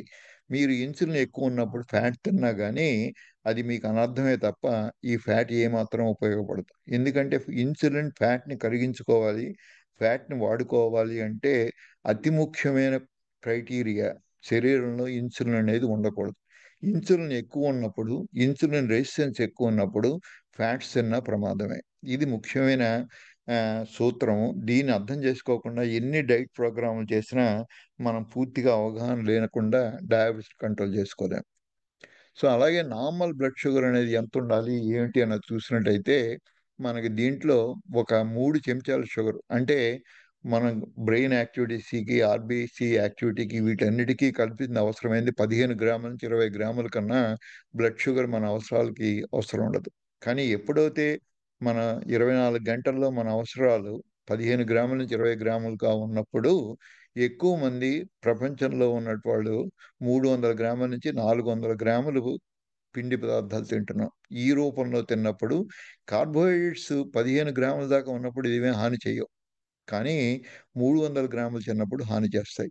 సో మనం తిన్న క్వాంటిటీని బట్టి, మనకు ఆ అవసరాలను బట్టి మనం ఎంతెంత తింటున్నాము అన్నదాన్ని బట్టి, సందర్భాన్ని బట్టి మనకున్న కార్బోహైడ్రేట్స్ విష పదార్థాలుగా మారుతాయి. లేకపోతే కార్బోహైడ్రేట్స్ కూడా మంచివే, దానివల్ల నష్టం లేదు. అందుకోసమనే ఈ డైట్ ప్రోగ్రామ్స్లో ఇన్ని కాంట్రవర్సీస్, ఒకళ్ళకి సంబంధం లేకుండా ఒకళ్ళు చెప్పింది రెండో వాళ్ళు కాంట్రాడిక్ట్ చేయడానికి ఉన్న కారణాలు ఈ సందర్భాన్ని అర్థం చేసుకోకపోవడం. ఎవరికైతే మనం రోజంతటికి మనకు అవసరమైన దానికన్నా 15 నుంచి 20 రెట్లు కార్బోహైడ్రేట్స్ తిన్నప్పుడు మాత్రమే మనకి ప్రమాదాలు జరుగుతున్నాయి. ఎప్పుడైతే ఈ లిమిట్లో మనం ఉన్నప్పుడు ఈ కార్బోహైడ్రేట్స్ కూడా మనకేమి ప్రమాదం చేయదు. అందుకోసమే చాలా ఏళ్ళు మనకి ఏ జబ్బులు రాకుండా చిన్నతనంలో మనం వీటన్నిటిని అరిగించుకుని మన శక్తిగా మార్చుకుని వాడుకున్నంత వరకు కార్బోహైడ్రేట్స్, అలాగే మన ముందు తరాల వాళ్ళు అంత ఎక్కువ తిన్నప్పుడు ఎప్పుడూ కూడా వాళ్ళకి చేయని ప్రమాదాలన్నీ, వాళ్ళకి లేని డయాబెటిస్ ఈ రోజు మనకు రావడానికి కారణం ఈ ఈ వ్యత్యాసం. దీంట్లో ఏ టైంలో ఎంత ఎక్కువ తింటున్నారు, దాన్ని అరిగించుకునే కెపాసిటీ ఏ విధంగా మారుతుంది. సో దీని ఇంటర్నేషనల్ సొసైటీస్ అన్నీ కూడా గుర్తించి ఏం చెప్పారంటే, అడల్ట్స్ వాళ్ళకి 11 ఇయర్స్ దాటిన వాళ్ళందరికీ కూడా 30 గ్రాములు మించి ఎక్కువ అవసరం లేదు ప్రతిరోజుకి. అలాగే స్త్రీలు అయితే 24 గ్రాములు, అదే చిన్నపిల్లలు అయితే 19 గ్రాములు. ఈ చిన్న వయసులో వాళ్ళకి ఎక్కువ మందికి ఈ 19 గ్రాములు, ఈ 24 గ్రాములు వీటిల్లో ఎంతెంత ఉంది, ఎంతెంత తింటున్నాము అన్న దాన్ని బట్టి మనకి ఈ ప్రమాదం చేస్తుందా, ఈ పిండి పదార్థాలు ఇన్సులిన్ ఏ విధంగా ప్రభావితం చేస్తాయి అన్నది. ఈ లిమిట్స్లో ఉన్నంత వరకు మనకి ఏ ప్రమాదం ఉండదు. అలా కాకుండా ఎక్కువ తిన్నా దాన్ని అరిగించుకున్నంత కాలం కూడా దానికి సంబంధించినంత వరకు మనం ఎక్సర్సైజ్ చేసినట్టయితే, శారీరక శ్రమ చేసినట్టయితే ఇవేమీ ప్రమాదాలు చేయవు. శారీరక శ్రమ లేకుండా వీటిని వాడించుకునే శక్తి లేనప్పుడు మాత్రమే ఈ ఎక్సెస్గా తిన్నటువంటి పిండి పదార్థాలు మనకి ప్రమాదాన్ని చేస్తాయి. సో ఏ విధంగా ఏం చేస్తాయి అన్నది మనం చూసినప్పుడు, ఈ ఎక్సెస్గా తిన్న కార్బోహైడ్రేట్స్ కానీ, ఎక్సెస్గా తిన్న ఫ్యాట్స్ కానీ, ఈ రెండు కూడా మన ఫ్యాట్ థ్రెషోల్డ్లోకి మారుస్తాయి. మనం తిన్న ఉన్న మేజర్ ఆర్గన్ మనకి ఎంత ఎక్కువ ఎనర్జీ తీసుకుంటే ఆ ఎనర్జీ అంతా కూడా ఫ్యాట్ రూపంలోనే దాచుకోగలుగుతాం. కార్బోహైడ్రేట్ రూపంలో మనం దాచుకోలేం. మ్యాక్సిమం దాచుకున్న గ్లైకోజన్ అనే పదార్థంలో కొంతవరకు దాచుకుంటాం.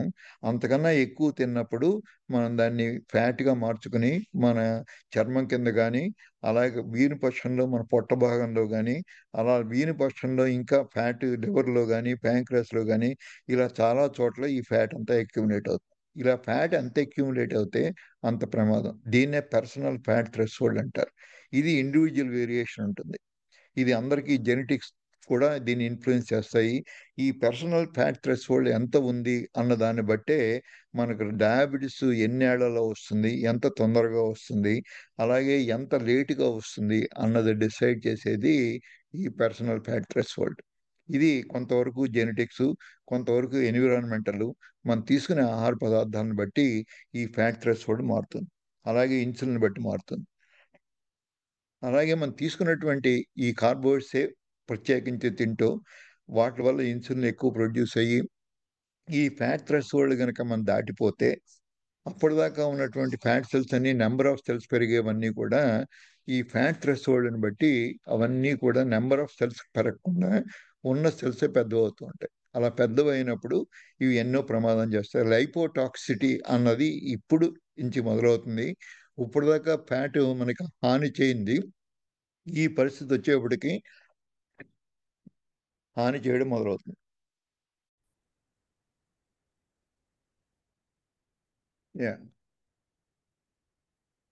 సో మనం తెలుసుకోవాల్సింది ఏంటంటే, మన సెల్స్లో ముఖ్యంగా ఈ ఫ్యాట్ సెల్స్లో ఈ సైజు పెరిగినప్పుడు ఎక్కువ ప్రమాదం జరుగుతుంది. అది ఎంత ప్రమాదం అంటే, లైపోటాక్సిటీ అన్నది మన సైజు పెరిగినప్పుడే వస్తుంది. సైజు పెరిగినంత వరకు మనకి ప్రమాదం లేదు. సైజు పెరిగినప్పుడు మాత్రమే ప్రమాదం. అప్పుడే ఈ లైపోటాక్సిటీ వల్ల వచ్చేటువంటి ప్రో ఇన్ఫ్లమేటరీ ఫ్యాక్టర్స్ అంటారు, లైక్ TNF ఆల్ఫా 16, IL-6 ఇవన్నీ, ఇవి సీరమైడ్, ఇవన్నీ కూడా ఇటువంటి టిష్యూ ఎప్పుడైతే మనకి హైపోట్రోఫీ జరుగుతుందో అప్పుడు మాత్రమే ప్రొడ్యూస్ అవుతాయి. అదే ముఖ్యమైన కారణం ఇన్సులిన్ రెసిస్టెన్స్కి. సో దీంట్లో మనం తెలుసుకోవాల్సింది ఏంటంటే, ఇటువంటి టిష్యూ ఎంత ఈ ఇన్ఫ్లమేటరీ మార్కర్స్ని ప్రొడ్యూస్ చేస్తే అంత మనకి లైపోటాక్సిటీ వచ్చి మనకున్న ఇన్సులిన్ రెసిస్టెన్స్ పెరిగి అది మజిల్ మీద, లివర్ మీద కూడా ప్రభావితం చూపిస్తుంది. అలాగే మిగతా ఉన్నటువంటి శరీరంలో ఉన్నటువంటి అన్ని టిష్యూల మీద కూడా ప్రభావితం చూపిస్తుంది. దీనికి ముఖ్యమైన కారణం ఈ ఫ్యాటీ టిష్యూ ఎంతవరకు ఈ లైపోటాక్సిటీ ఈ మాలిక్యూల్స్ని రిలీజ్ చేస్తోంది, మిగతా టిష్యూస్ యొక్క ఎబిలిటీ ఎంత ఉంది అన్న వ్యత్యాసాలే మనిషికి ఉన్న డయాబెటీస్ మేనిఫెస్టేషన్స్లో కానీ, వాళ్ళకున్న ఇన్సులిన్ రెసిస్టెన్స్లో ఉన్న తేడాలు కానీ రావడానికి ముఖ్యమైన కారణాలు. ఈ ఇన్ఫ్లమేటరీ మార్కర్స్ ఏ స్థితిలో ఎంతవరకు ఉన్నాయి, దాన్ని ఏ విధంగా మనం డీల్ చేస్తున్నాము అన్నది మాత్రమే మన యొక్క డయాబెటీస్ మేనేజ్మెంట్లో తేడాలు కనపడడానికి కారణం. కొద్దిమంది తొందరగా రెస్పాన్స్ అవ్వడానికి, కొద్దిమంది తొందరగా రెస్పాన్స్ కాకపోవడానికి. అలాగే ఈ ఎడిపోసైడ్స్ అన్నది ఈ ఫ్యాటీ టిష్యూ ఎంత మనకి లావు సైజు పెరిగి ఎంత అబ్నార్మల్ ఎక్టోపిక్ ఫ్యాట్ అక్యూములేట్ చేయడానికి, పర్టికులర్లీ సీరమైడ్ అన్నది ఎంత ఎక్కువ మన లివర్లోను మన మజిల్లోను ఉన్నటువంటి visceral fat, intra abdominal fat అంటారు, వీటిలో మజిల్లో ఫ్యాట్, ఇవి ముఖ్యమైన కారణాలు మనకు ఉన్నటువంటి కొలెస్ట్రాల్ చెడిపోవడానికి, అలాగే మనకి ఇన్సులిన్ రెసిస్టెన్స్ మారడానికి.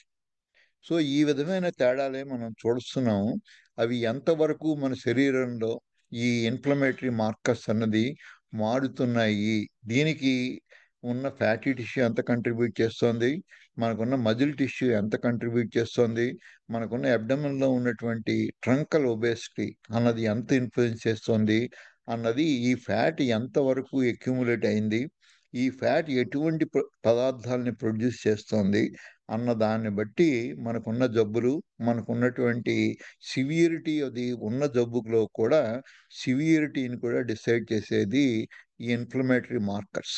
ఈ ఇన్ఫ్లమేటరీ మార్కర్స్ ఎంత ఎక్కువ ఉంటే అంత ఎక్కువ మనకి సివియరిటీ ఆఫ్ ద డిసీజెస్ వస్తాయి. అలాగే దీని అంతటికీ కారణం మనం తెలుసుకోవాల్సిన ఇన్సులిన్ రెసిస్టెన్స్. ఇన్సులిన్ రెసిస్టెన్స్ పెరగడానికి మనం తిన్నటువంటి పిండి పదార్థాలు, దానివల్ల రిలీజ్ అయిన ఎక్కువ ఇన్సులిన్.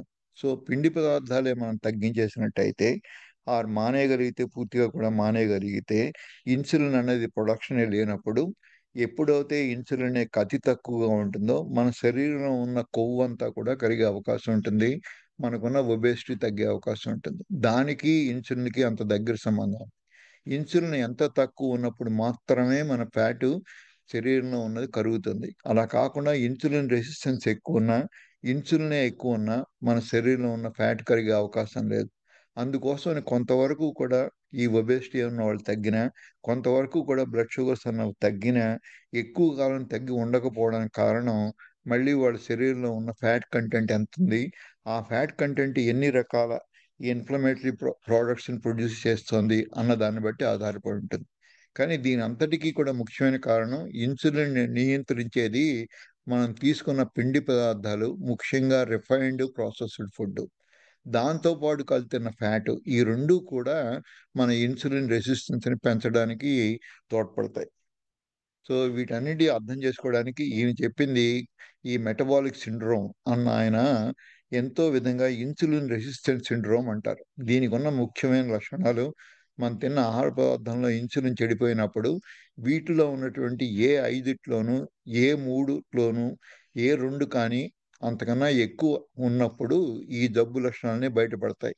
అలాగే ఒకళ్ళకి ట్రంకల్ ఒబేసిటీ రావడం, కొద్దిమందికి కొలెస్ట్రాల్ చెడిపోవడం, కొద్దిమందికి బీపీ రావడం, కొద్దిమందికి డయాబెటీస్ రావడం, ఇలా కొద్దిమందికి యూరిక్ యాసిడ్ పెరిగి గౌట్ రావడం, అలాగే కొద్దిమందికి డిమెన్షియా, ది బ్రెయిన్ దెబ్బతినడం, కొద్దిమందికి గాల్ స్టోన్స్, కొంతమంది ఫ్యాటీ లివర్. వీటిలో 24 రకాల జబ్బులన్నిటికీ కూడా ఈ మూల కారణం ఇన్సులిన్ రెసిస్టెన్స్. దీన్ని తగ్గించుకుంటే తప్ప ఈ జబ్బులన్నీ కూడా తగ్గే అవకాశం ఉండదు.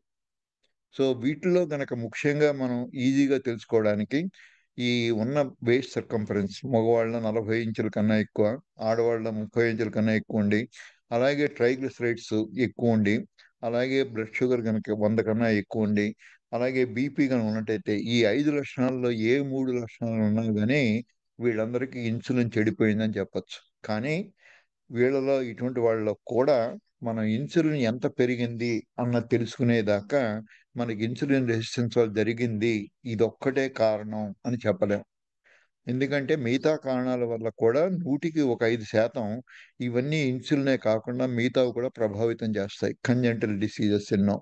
అందుకోసమని మనం ఇన్సులిన్ కూడా ఎస్టిమేట్ చేసి, ఇన్సులిన్ కూడా లోపం ఉంది అని నిరూపించేదాకా ఇవన్నీ కూడా ఇన్సులిన్ రెసిస్టెన్స్ వల్ల జరిగాయి అని నమ్మద్దు.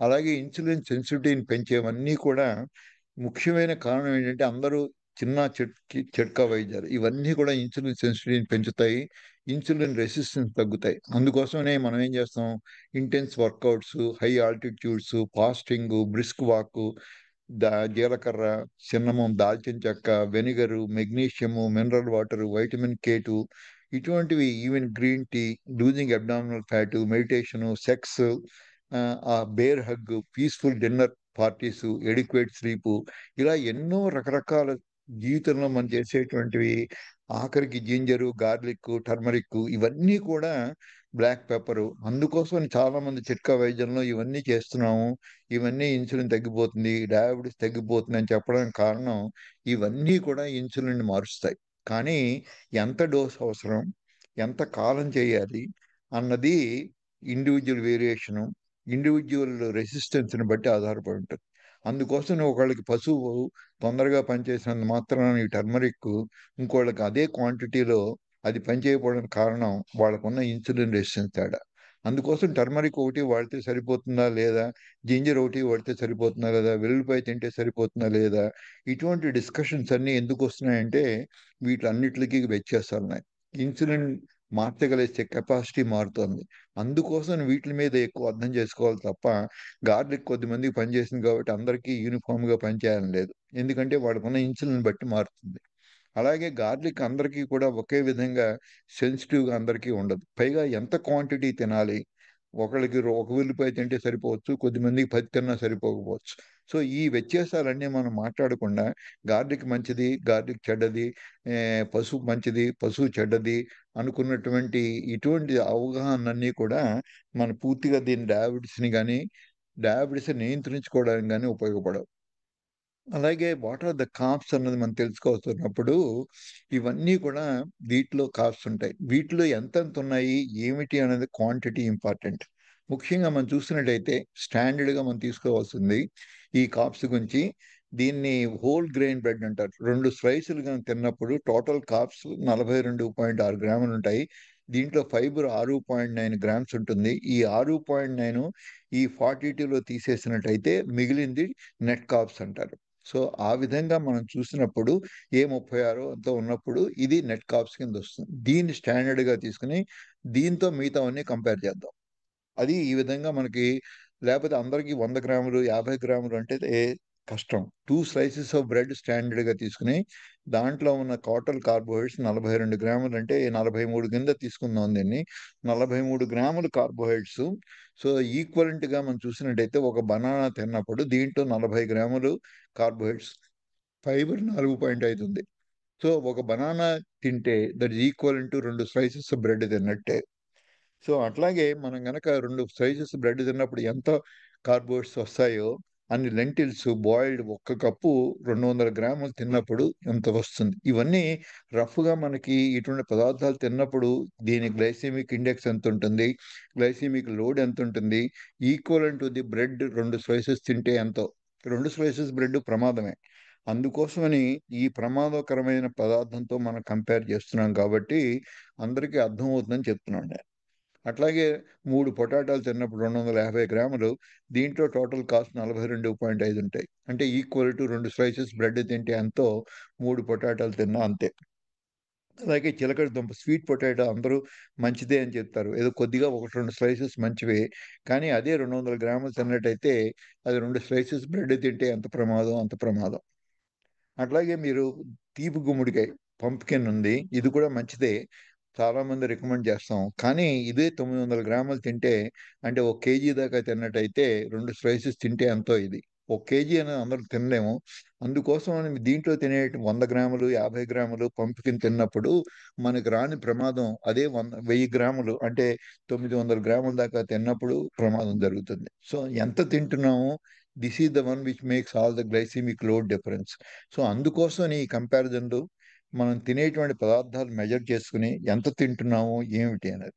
ఇది మంచిదే పంపికిన్ అని చెప్పినంత మాత్రాన ఏ కేజీలు కేజీలు తింటే ఇది కూడా ప్రమాదమే. అట్లాగే క్యారెట్స్ ఏదో ఒక క్యారెట్ తింటే ప్రమాదం చేయదు. కానీ అదే క్యారెట్స్ ఎక్కువ తిన్నట్టయితే అంటే మీరు మామూలుగా 60 గ్రాములు క్యారెట్ తింటే అది ఈక్వల్ టు 2 బ్రెడ్ పీసెస్ తిన్నంత. సో ఈ విధమైన కంపారిజన్ తీసుకుని మనం ఎంత తింటున్నాము ఏమిటి, దాంట్లో వచ్చే కార్బోహైడ్రేట్స్ ఎంత, దీనివల్ల జరిగే ఇన్ఫ్లుయెన్స్ ఏంటి, మన షుగర్ కంట్రోల్లో ఉన్నప్పుడు ఇవన్నీ కూడా పనిచేస్తాయి. అలాగే టమోటాలు మంచివే అని చాలామంది చెప్తారు. ఎంతవరకు ఎంత మంచిది అని తెలియడానికి ఈ కంపారిజన్ అవసరం. ఇదే గనక 120 గ్రాములు మీరు టమాటా తింటే అది 2 పీసులు ఈక్వల్ టు దట్ వన్. అలాగే మీరు చూసినట్టయితే బ్రాకలీ కూడా కేజీలు కేజీలు తింటే ఇది ప్రమాదం. కానీ ఇది ఒక 600 గ్రాముల కన్నా ఎక్కువ తినలేం కాబట్టి సరిపోతుంది ఇది. ఇదే 600 గ్రాములు తింటే ఇది కూడా ఈక్వల్ టు ది మీకు 2 బ్రెడ్ పీసులు తింటే ఎంతో అంత ఈక్వలెంట్ 600 గ్రాములు. 600 గ్రాములు అంటే మరీ ఎక్కువ ఉంటుంది ఇది బ్రోకలీ మీరు చూసినట్టయితే. అందుకోసం నేను ఎక్కువ తినలేం కాబట్టి ఇది మంచిదని చెప్తున్నాం. కానీ బ్రోకలీ కూడా దీంట్లో కూడా కార్బోహైడ్రేట్స్ ఉంటాయి. దీంట్లో కూడా ఫైబర్ ఉంటుంది. అట్లాగే స్పైనచ్ ఎంత మంచిదని చెప్పినా గానీ దీంట్లో కూడా కార్బోహైడ్రేట్స్ ఉన్నాయి. కేజీలు 1.1 కేజీ తిన్నట్టయితే మీకు 40 కప్పులు స్పైనచ్ తిన్నట్టయితే ఈక్వలెంట్ 2 పీసెస్ ఆఫ్ బ్రెడ్. దీన్ని బట్టి మీరు ఊహించుకుని ఎంత తింటే మనకి కార్బోహైడ్రేట్స్ తగ్గుతున్నాయి, దీన్ని బట్టి మన ఇన్సులిన్ రెసిస్టెన్స్ తగ్గుతుంది అన్న అవగాహన కోసం మాత్రమే ఇవన్నీ చెప్తున్నాం. అలాగే రాస్బెర్రీస్ మంచివే పళ్ళు కొంతవరకు, కానీ ఏ పళ్ళు ఎంత మంచివి అన్నది. రాస్బెర్రీస్ మంచివని మీరు చెప్పినప్పుడు అది కూడా మీరు ఒక హాఫ్ కేజీ రాస్బెర్రీస్ తిన్నప్పుడు ఇది 45 గ్రాములు మించిపోతుంది. అట్లాగే చీజ్ కొంతవరకు మంచిదే కాదని నేను అనట్లేదు. కానీ చీజ్‌లో కూడా మీకు తెలియవలసిందంటే దీంట్లో కూడా కార్బోహైడ్రేట్స్ ఉన్నాయి. చెడ్డర్ చీజ్, కామనస్ చీజ్ దీంట్లో కూడా కార్బోహైడ్రేట్స్ చూసినట్టయితే 4.1 గ్రామ్స్ ఉన్నాయి. అందుకోసమనే గ్లైసెమిక్ ఇండెక్స్, గ్లైసెమిక్ లోడ్ ప్రతి పదార్థానికి మారతాయి. అందుకోసం ప్రతి పదార్థం మనం ఎంత తింటున్నాము అన్నది తెలియకుండా, ఏ క్వాంటిటీలో తింటున్నాము అని తెలియనప్పుడు, అలాగే హౌ మచ్ కార్బ్స్ అన్నది రఫ్‌గా మనం చూసుకున్నట్టయితే నట్స్ తినడం మంచివే అని కొంతమంది అనుకుంటారు. అలాగే బాదం పప్పు తిన్న ఆల్మండ్స్‌లో 30 గ్రాములు, మెకడేమియా నట్స్ 30 గ్రాములు, అలాగే walnuts 30 grams, kaju nuts 30 grams. చూసుకున్నట్టయితే దీంట్లో 6 గ్రాములు కార్బోహైడ్రేట్స్ వస్తున్నాయి. దీంట్లో 4 గ్రాములు వస్తున్నాయి. దీంట్లో 4.4 వాల్‌నట్స్. అదే కాజూ నట్స్ తింటే 9 గ్రాములు. సో, అందుకోసమని నట్స్ మంచివి అని కాదు, నట్స్ చెడ్డవి అని కూడా కాదు. దీంట్లో వచ్చేటువంటి కార్బ్స్ మనకున్న ఇన్సులిన్ రెసిస్టెన్స్ ఎంతుంది? మన ఇన్సులిన్ రెసిస్టెన్స్‌కి ఇన్ని కార్బ్స్ మనం టాలరేట్ చేయగలమా? లేదా? అన్నది కూడా ఇంపార్టెంట్. ఆ విధంగా చూడాలి మనం. అలాగే మన ప్రోటీన్ తిన్నప్పుడు ఎంత ప్రోటీన్ వస్తుంది? రెడ్ మీట్ గనక 100 గ్రాముల రా మీట్ తిన్నట్టయితే uncooked that is red meat 80 grams of కుక్డ్‌కి ఈక్వలెంట్ అవుతుందది. సో, రా మీట్ చేసినప్పుడు మనం వండినప్పుడు కూడా దీంట్లో ప్రోటీన్ కంటెంట్ మారుతుంది. సో, దీన్ని మనం బట్టి కొంతవరకు కుక్ కాకుండా ఈ రా మీట్‌లే మనం తీసుకున్నప్పుడు ఈజీ టు అండర్‌స్టాండ్. సో, ఆ విధంగా చూసినట్టయితే ప్రోటీన్స్ స్టాండర్డ్‌గా మనం చికెన్ 100 గ్రామ్స్‌లో ఎన్ని ప్రోటీన్స్ ఉంటాయి అని గుర్తించినప్పుడు ఒక 20 గ్రామ్స్ తీసుకున్నప్పుడు ఒక 100 గ్రామ్స్ చికెన్ గనుక వండిన తర్వాత అది 80 గ్రాములుగా మారుతుంది. ఆ 80 గ్రాములు కుక్డ్ చికెన్‌లో మీకొచ్చేది ప్రోటీన్స్ 20 గ్రాములు మాత్రమే. మొత్తం చికెన్ అంతా కూడా ప్రోటీన్ కాదు. దీన్ని ముఖ్యంగా మనం గుర్తించాలి. అందరూ చాలామంది చికెన్ 80 గ్రాములు తిని 80 గ్రాములు ప్రోటీన్ తింటున్నాము అని అనుకుంటాం. కానీ దీంట్లో ఉన్న ఫ్యాట్స్, దీంట్లో ఉన్న మిగతావి వాటరు ఇలా అన్నీ కలుపుకొని దీంట్లో ఉన్న చికెన్‌లో, బ్రెస్ట్‌లో బోన్స్ ఏమీ లేకుండా ఉన్నప్పుడు 80 గ్రాములు కుక్కుడు తిన్నప్పుడు దీంట్లో మీకున్నటువంటి ప్రోటీన్ 20 గ్రాములు. సో, అట్లాగే సాల్మన్ ఫిష్ అన్నది 100 గ్రాములు తింటే రా ఫిష్ దీంట్లో కుక్కుడు ఫిష్ తిన్నప్పుడు దీంట్లో 15 గ్రాములు మాత్రమే ఉంటుంది. అట్లాగే చీజు దీంట్లో ఎంత ప్రోటీన్ ఉంటుంది అనుకుంటే, ఈ చెడ్డర్ చీజ్‌లో మీరు 100 గ్రాములు తింటే ఎక్కువ మంది వెజిటేరియన్స్ ఈ చీజ్ తిని మొత్తం అంతా కూడా ప్రోటీనే అనుకుంటున్నారు. 100 గ్రాములు మీరు చీజ్ తిన్నప్పుడు దీంట్లో వచ్చేది 25 గ్రాములు మాత్రమే ప్రోటీన్ దీంట్లో ఉంటుంది. మిగతా అంతా కూడా కార్బోహైడ్రేట్స్ కూడా ఉంటాయి. సో, అందుకోసమని చీజ్ ఒకటి వెజిటేరియన్ తిని మేము ప్రోటీన్ ఫుడ్ తింటున్నాము అని అనుకుంటే పొరపాటు. సో, అట్లాగే హౌ అబౌట్ ప్రోటీన్ ఇవన్నీ కూడా బీఫ్ కనుక 30 గ్రాములు, 100 గ్రామ్స్ కుక్డ్. అలాగే సాల్మన్ ఒక 30 గ్రాములు తినాలంటే మీకు 160 గ్రాములు కుక్డ్. అలాగే ఎగ్స్ గనక తినాలి అంటే 5 గ్రాములు 5 గుడ్లు ఉడకబెట్టినవి తింటే తప్ప మీకు ప్రోటీన్ 30 గ్రాములు రాదు. అలాగే టోఫు అంటే ముఖ్యంగా సోయాతో చేసింది వెజిటేరియన్స్‌కి equivalent to the non vegetarian ఏమన్నా ఉంటే ప్రోటీన్‌లో ఓ 30 గ్రాములు తినాలంటే 375 గ్రాములు మీరు టోఫు తినాలి. సో, ఇటువంటివన్నీ కూడా మన కాలిక్యులేషన్స్ పెట్టుకొని, ఈ మనకు కావాల్సిన ప్రోటీన్స్ ఎంత అవసరమో, మనకు కావాల్సిన కార్బోహైడ్రేట్స్ ఎంత అవసరమో, వీట్లి వల్ల జరిగే ఇన్సులిన్‌లో జరిగే మార్పులు మనం తెలుసుకోకపోతే, మనం తప్పుడు అంచనాలు వేసుకొని, మనం తిన్న ఆహార పదార్థాలన్నీ కూడా మనకి ఇన్‌ఫ్లూయెన్స్ చేస్తాయని అనుకుంటాం. అలాగే ఈ ఉన్న ప్రోటీన్స్ నట్స్ తినడం వల్ల వచ్చేటువంటి ప్రోటీన్స్ నట్స్ అన్నీ మంచివి కాదు. వాటిలో కూడా కార్బోహైడ్రేట్స్ ఉంటాయి. వాటిలో కూడా మనకు ఉపయోగపడిన ఎన్నో రకరకాల ఫ్యాట్స్ ఉంటాయి. సో ఏ నట్స్ ఎంతవరకు తింటున్నాము దాంట్లో ఉన్నవన్నీ మోస్ట్ సేఫెస్ట్ బెట్ అంటే కార్నివోర్ డైట్లో ఉన్న అడ్వాంటేజ్ ఏంటంటే వీటిలో ఉన్నటువంటి కార్బోహైడ్రేట్స్ అన్నవి జీరో కార్బోహైడ్రేట్స్. అట్లాగే దీంట్లో ఉన్న ఆయిల్స్లో కూడా ఈ యానిమల్ ప్రోడక్ట్స్లో ఉన్న ఆయిల్స్ అన్నీ కూడా మంచివి. అందుకోసం ఇంత వెజిటేరియన్స్ లాగా ఇవన్నీ దేంట్లో ఏముంది అని తెలుసుకోకుండా అవసరం లేకుండా అన్నీ కూడా మంచి పదార్థాలు తినడం వీలు పడుతుంది కార్నివోర్ డైట్లో. అలా కాకుండా వెజిటేరియన్స్ కలిపి ఆ రెండు కలిపి మిక్స్డ్ డైట్ తింటున్న వాళ్ళకి ముఖ్యంగా వాటిలో ఏ పదార్థాల్లో ఏ ఉన్నాయి అని తెలియడం చాలా అవసరం. అలాగే శాచురేటెడ్ ఫ్యాట్స్ అన్నది ఎంత అవసరం అంటే మనం తిన్నటువంటి ఫ్యాట్స్ మంచి ఫ్యాట్సా చెడ్డ ఫ్యాట్సా అన్నది ఇంపార్టెంట్. చెడ్డ ఫ్యాట్స్ అన్నవి చెడ్డవి తొందరగా అవి లైపోటాక్సిటీ ఫ్యాట్ టాక్సిటీని కలగజేస్తాయి. అలాగే శాచురేటెడ్ ఫ్యాట్స్లో అన్నీ కూడా మంచివి కాదు, కొన్ని మంచివి ఉన్నాయి, కొన్ని చెడ్డవి ఉన్నాయి. అది కూడా మనం తెలుసుకోవాలి. అది తర్వాత తర్వాత ఇంకా మిగతా డిస్కషన్స్లో మనం వాటిని కూడా మాట్లాడదాం. ఇప్పటిదాకా మనం వీటి గ్లైసెమిక్ ఇండెక్స్, గ్లైసెమిక్ లోడు ఇవన్నీ తెలుసుకుని ఏ పదార్థాలు ఎంత తింటే మనకి ఎంత ఉపయోగమో అని తెలుసుకున్నాం. కాబట్టి కొంతవరకు మన డయాబెటీస్ని అర్థం చేసుకోవడానికి, లైపోటాక్సిటీని అర్థం చేసుకోవడానికి, ఇన్సులిన్ రెసిస్టెన్స్ని అర్థం చేసుకోవడానికి ఉపయోగపడుతుందని ఆశిస్తున్నాను నేను. ఇప్పటిదాకా ఓపికగా ఉన్న మీ అందరికీ నా ధన్యవాదాలు.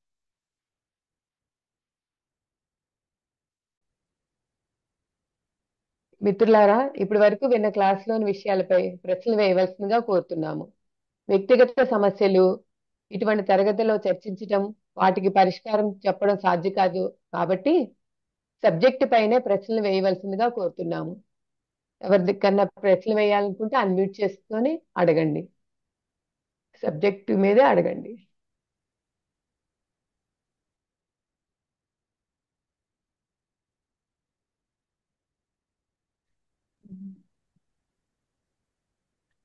ప్రశ్నలు వేయాలనుకునే వాళ్ళు హ్యాండ్ రైజ్ చేయండి.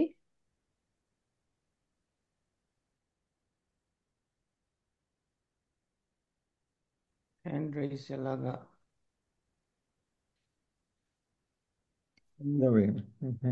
సార్ అన్మ్యూట్ చేయలేకపోతే మీరు వినిపిస్తుంది సార్, మీది హ్యాండ్ రైజ్ చేయకపోయినా అడగండి క్వశ్చన్. హలో పివి, రవి గారు. నేను hi Ravi. Hi Ravi. Hi PV, నేను తన క్లాస్మేట్ని. I live in USA and I did cardiac anesthesia for a long time. So question ఏంటంటే end organ damage, how much is it related to your glycemic index? Like stroke, risk of heart attack, risk of kidney failure, risk of eyesight, retinal damages, and so on. How much is it related to this talk you gave just now? Is it related? Can it be controlled? Like I had my eye exam yesterday, day before yesterday, and I always worried about retinal damages, visual problems, retinal detachment, and so on. So, how much is it related, and how can you? It is a very relevant question. And also, last class 1.5 hours, we dealt with only these things.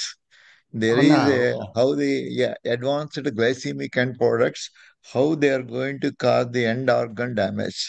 So, particularly the simplest marker, HbA1c అన్నది 5.5 దగ్గర నుంచి దాటిన దగ్గర నుంచి particularly 6 కనుక దాటినట్టయితే మీ చెప్పిన retinopathy, nephropathy, ఈ angiopathy, ఈ అన్ని కాంప్లికేషన్స్ లెవెల్స్ పెరుగుతూ ఉంటాయి. HbA1c 7 వాళ్ళకి 9 వాళ్ళకి కూడా ప్రపోర్షనేట్గా 7 వాళ్ళకంటే 9 ఉన్నప్పుడు ఈ కాంప్లికేషన్ రేట్ పెరుగుతుంది. More than that one, HbA1c is easy marker. అది 3 నెలల యావరేజ్ మనం కౌంట్ చేస్తాము. అలా కాకుండా ఈచ్ ఇండివిజువల్ ఫుడ్ తిన్నప్పుడు spiking of the blood sugar. Average maybe average of spikes of all the put together may be normal, but still if the individual spikes are more, and particularly if it is more than the renal threshold, that is 180 milligrams per deciliter, if your sugar spikes increases, the damage continues to occur. Anybody whose HbA1c is more than 7%, and particularly if it is in the most of the some people mention the order, but still it need not follow for everybody. Retinopathy occurs 4 to 5 years after the blood sugar increases. Next is the nephropathy. Next is the cardiac angiopathy. Like this, each vulnerability of the organ is based on the your hemoglobin A1C levels. The more number of years, if the blood sugar is not under control, in spite of the drugs, and the spikes are very, very high, particularly when significant insulin resistance is high, then the spikes will be much more higher immediately after taking the food. And how long that spike remains in the blood elevated is the one that causes the nephropathy or retinopathy or angiopathy. So those spikes are also equally important. And all these things are related to the insulin resistance. Once if your insulin is in the basal insulin is more than 5 units, and if your insulin resistance is more than 2 or 2.5, the all the people should recognize that these are the issues. As long as the higher insulin resistance, the more the damage. So we can measure the insulin resistance in terms of by doing simpler tests, and also the basal insulin we can make measurement. And by the time HB1C everybody does these days, and how much it is there, how long it is there, is the few factors that decide the various complications. And particularly if somebody requiring insulin to control the hemoglobin A1C, they are more vulnerable for cardiac problems. Almost 3 times the higher, the people who are taking insulin are more likely to develop cardiac complications because of the insulin. So some of the things which will not stimulate the insulin in the body, like SGLT inhibitors, they are better tolerated, and the complication rate is less in them.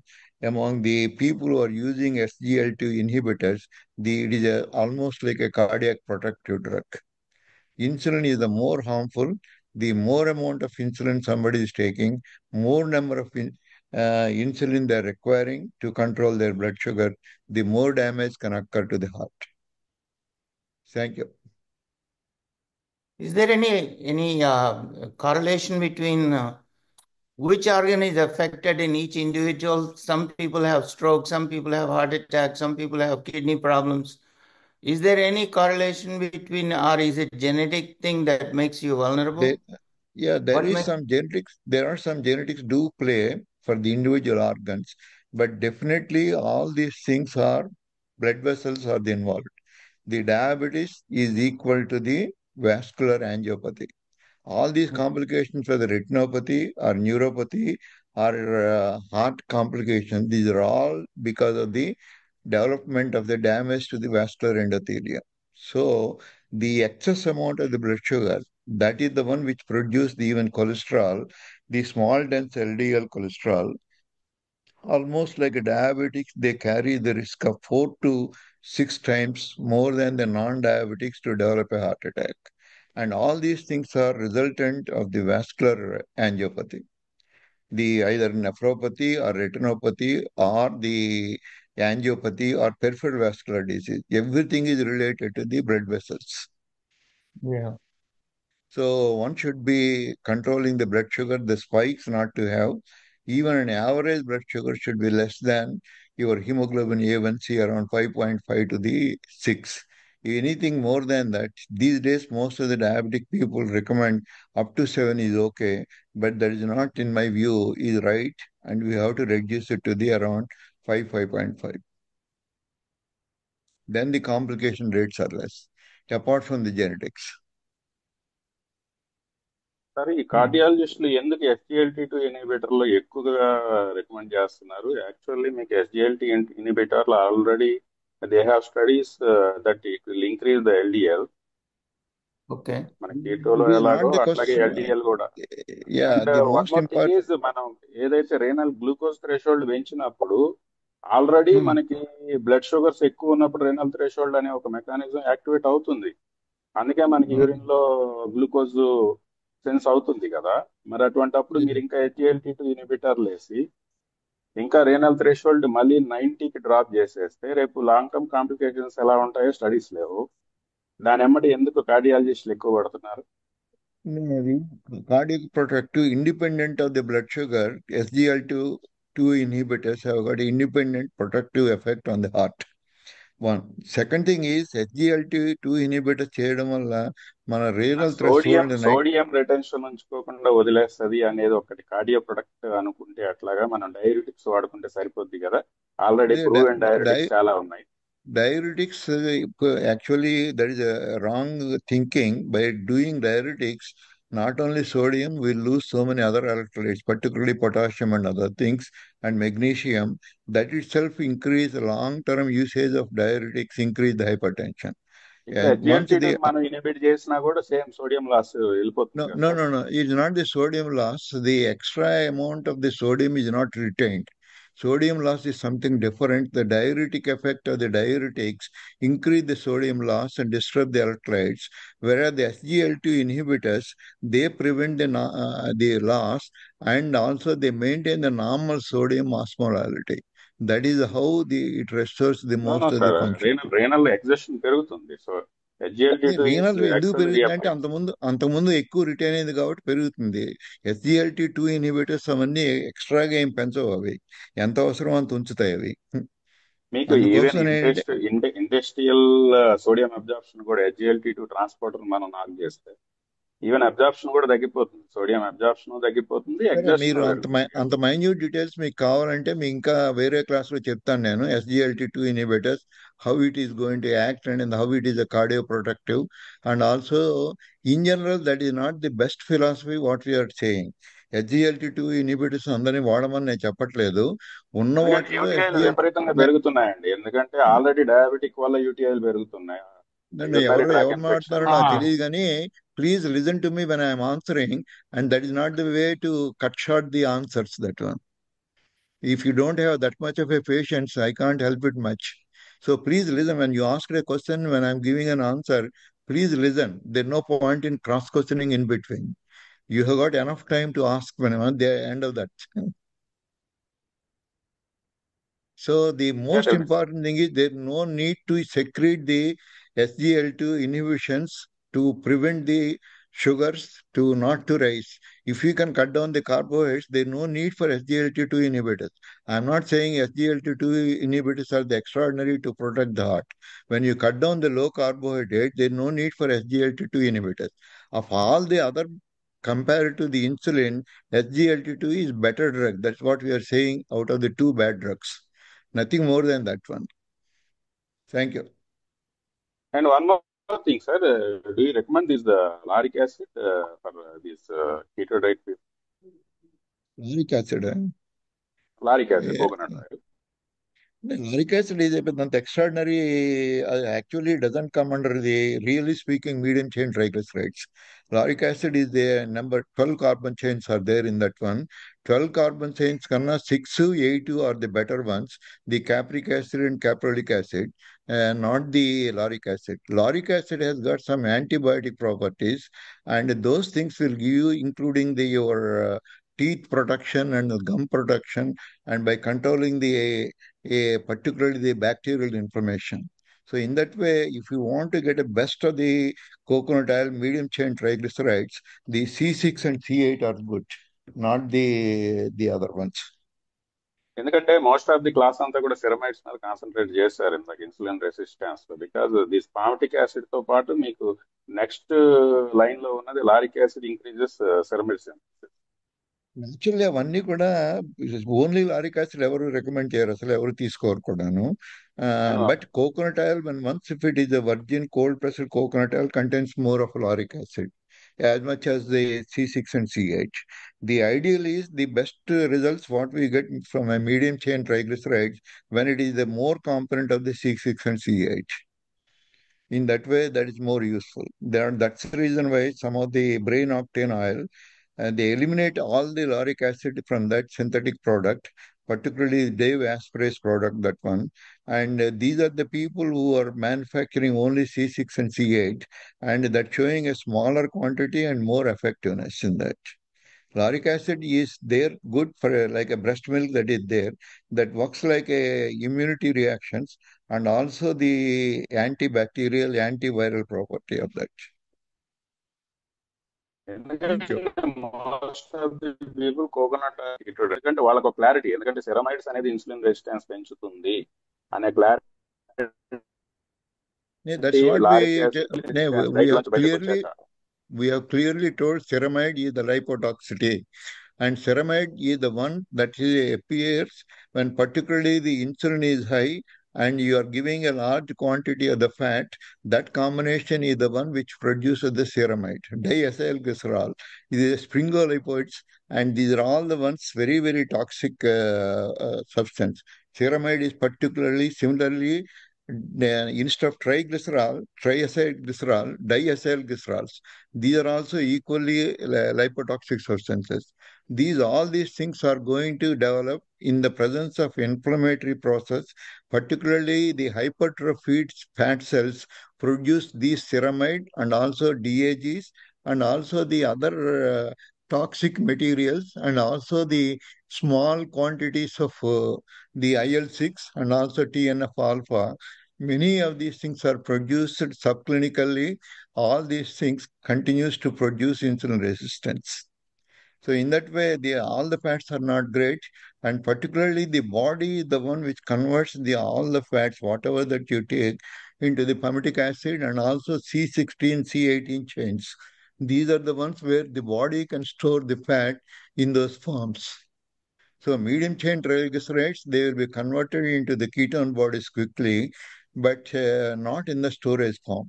Particularly if you take large quantities of that one, if they cannot be converted in the presence of high insulin, even the medium chain triglycerides also will be converted into the long chain fatty acids. So it is only contest of the how much of insulin in the presence and how much of insulin resistance is the one which is going to decide. This is the one what we call Randall cycle. If you happen to listen to our earlier lectures, probably you'll understand more. Even now, today, they are all available in the YouTube. Please go through that one, the lecture on the insulin resistance and metabolic flexibility. You will understand more about the other components of the fats, what they can do damage. Thank you.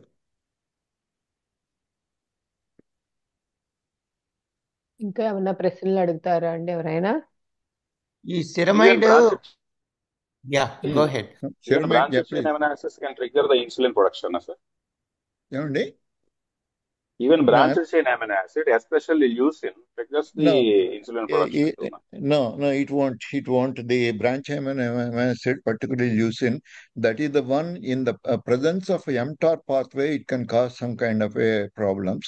But if you think the IGF is low and the insulin is low, and also the protein sufficient quantity is there, and if you stimulate with exercise, leucine is the one which helps you to build the muscle. But in the absence of the low insulin, high amount of insulin, particularly along with the carbohydrates when you eat, and also the IGF-1 is increased, and then the mTOR pathway is stimulated, and then these are the ones which will provide cancer growth and also the insulin resistance, many of these things, not because of leucine on its own, because in the presence of the carbohydrates plus leucine is the one which decides how much of insulin resistance to develop. That again depends upon how much insulin is generated by the presence of the carbohydrates. If you can eat only leucine along with the fat, this danger is not there. Thank you. Because most of these keto diet people are eating whey protein, which contains more than 10 grams of leucine per hour. Actually, the better supplements to be avoided. Whey protein, which is mostly supplied from the gym areas, do contain a lot of steroids, and also there is testosterone. Many of the other things which will build the muscle, they supplement along with that one. And also, after taking whey protein, if they think carb load is important for the exercise and sports personalities, If they start mixing with the carbohydrates, they do more harm, even though there may be hypertrophy of the muscle immediately. And all those things are the bad consequences you can notice in the due course of time when they reduce their exercise or when they start eating more carbohydrates. The ill effects of the particularly the whey protein and all other things will be expressed more clearly. Thank you. Ceramides, are they measured in blood routinely, or I'm You looking can at it? measure ceramides. At least in USA, it can be done. In India, that facility is not there. Yeah, it says that ceramides are more in the skin and they help keep Yeah, the skin healthy and yeah. moist. Mm. And also, And the more important thing is the ceramide, along with all other things, the other inflammatory markers, particularly inflammatory IL-6 and TNF alpha, and also the leptin levels. These are the ones which decide how much of a influence all these things. Now, ceramide in a small quantity is very, very essential. Don't think ceramide itself is bad. Like a yeah, omega fatty acid 6, particularly omega 6, is an essential fatty acid which we require it. But omega 6, if it is more than the omega 4 and the ratio is more than 4:1, then the problem starts. The same omega 6 can destroy the cell integrity, as long as if it is 1:1, omega 3 to omega 6, the cell is integrity is preserved. When once the omega 6 increases, just that what happens in a seed oils, particularly refined industrially produced oils, where particularly safflower contains so much of a omega-6, the ratio upsets about 6:1. So those are the things where in which you get into more dangerous. All fats are not healthy. There are some of them are unhealthy fats. Even saturated fats also they are unhealthy. One has to have a reasonable knowledge. But whereas the medium chain triglycerides, even though saturated fats like coconut oil is reasonably healthy because you don't have to worry because of all other components. And also even like a butter and other things, though they're basically looks like a saturated fat, but there are some components of monounsaturated fats, like whatever that is there in the olive oil, and also some kind of a less quantity of even trans fats. So the trans fats are uniformly agreed, everyone, either one causes the more damage to the heart. And but when once the seed oils, once you take them to smoke point and cool them and reheat them, then the trans fats are increases. So those are the measurements are not available, particularly seed oils when they use in the kitchen. Most of the Indian women are they don't want to throw away the already used oil. They'll be reusing. The more the reused oils, the more dangerous of the trans fats. So in that way, we have to make some distinction between a healthy fats and healthy fats. This all we covered in the fats lecture. Again, we are repeating some of the things for the benefit of the other people. There are 18 lectures we have given in this series. Among them, we purely isolated, only discussion is only on the facts. And also subsequent, when once we are dealing with a cardiovascular effects of these things, again, we are going to discuss about the trans fats and in the small dense LDL, all other things. LDL also is not a bad thing, particularly if your BMI is low. Even if you increase your LDL content, it is not going to directly harm, particularly in the absence of the triglycerides and also in the presence of high HDL. The low triglycerides, high HDL, if the ratio is less than 2.5, along with the if the LDL is higher, it is not going to cause any detrimental effects on a cardiovascular physiology. So in what context we are doing LDL is important, particularly if our BMI is low, less than 24, the higher LDL is more needed and more useful. And many of the studies recently published about 2 months back, the higher the LDL in a hyper responders, what we call is the lean hyper responders, where the BMI is low, in that situation, it will not do any harm to the heart. So just by increasing LDL, don't get upset in the presence of the low triglycerides and high HDL, high LDL is not going to make difference. So these ratios has to be important. In a context of all other lipid profiles, only we can interpret that. If it makes some sense, thank you. So doctor Somaraju గారు ఉన్నారా లైన్లో? Yeah, Yeah. I am there. How are నమస్తే you? అండి, చాలా రోజులు అయిపోయింది. Namaskaram. Just want say hello. Uh, నమస్తే. I just Yeah. wanted to ask one thing for the managers of this show. Who is your audience? Who are you targeting to?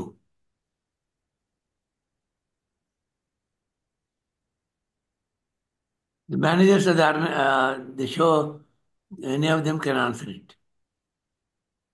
Who is your audience? Who are you targeting these lectures to?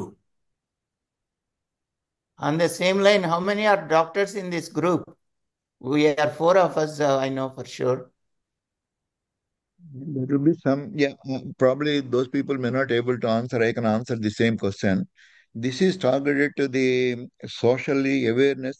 If they want to improve that kind of a active group of people who wants to understand about the diet, who wants to understand various diseases, what is the role of particularly the low carbohydrate diet, how it is going to influence their health condition.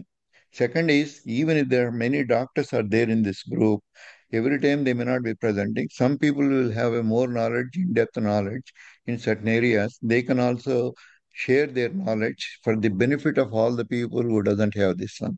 So we do encourage all the knowledgeable people and also the queries, even if they're controversial, but still anybody can raise the question and I get a clarification and how we view that one. Our knowledge is not a direct research knowledge. This is all the published journals and also published books. In that way, there are some gaps will be there, our knowledge, than the expert of a biochemist or expert of a purely a person who decided their life to study about fatty acids. There will be some kind of a gaps.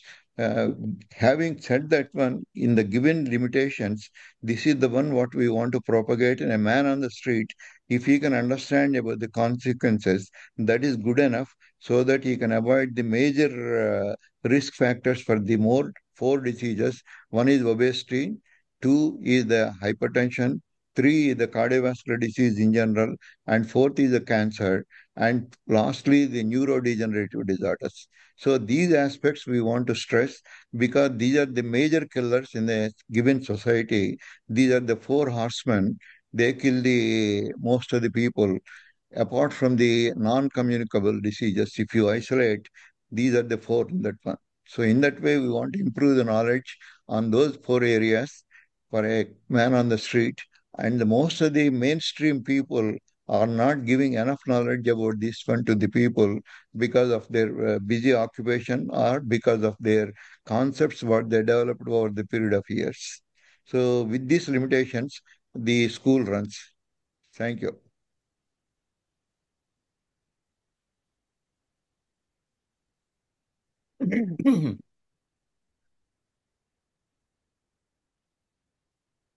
ఇంకా ఏమైనా questions అడుగుతారండి?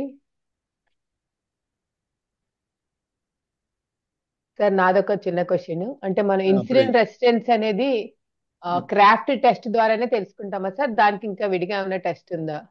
హోమోఆర్ అనేది చాలా important అండి. అది craft అనేది ఇది one form of there are quick test అని దర్ ఆర్ 17 టెస్టులు ఉన్నాయి ఇన్సులిన్ రెసిస్టెన్స్ తెలుసుకోవడానికి. మన దగ్గర ఈజీలీ అవైలబిలిటీ అన్నది HOMA IR. The HOMA IR how you test it and in the easily accessible in some laboratories this one. The other test are not so easily available. అందుకోసమని ఈ Kraft insulin test మేము recommend చేస్తున్నాం. There are so many other tests out there. If you want, I put in a slide in the insulin resistance. There are about 7 or 8 tests. All those things will tell you about the insulin resistance. You can measure it in the blood and also indirectly also like simply if you can measure triglycerides and HDL ratio. And if it is more than 2.5, one can imagine that their HOMA-IR will be more than that.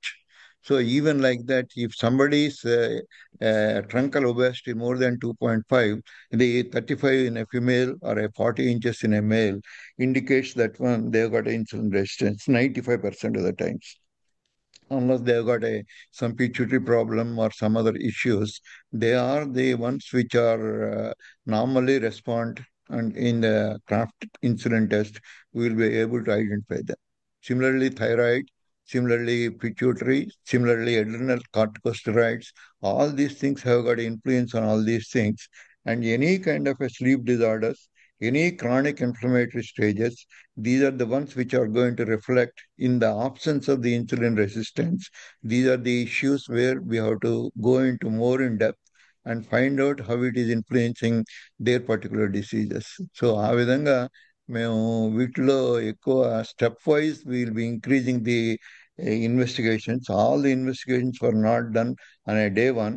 It all depends upon how the patient's response and also their economic situation, how in depth they want to do now. Just like a simple thyroid, many people do only TSH, some people do the T3, T4.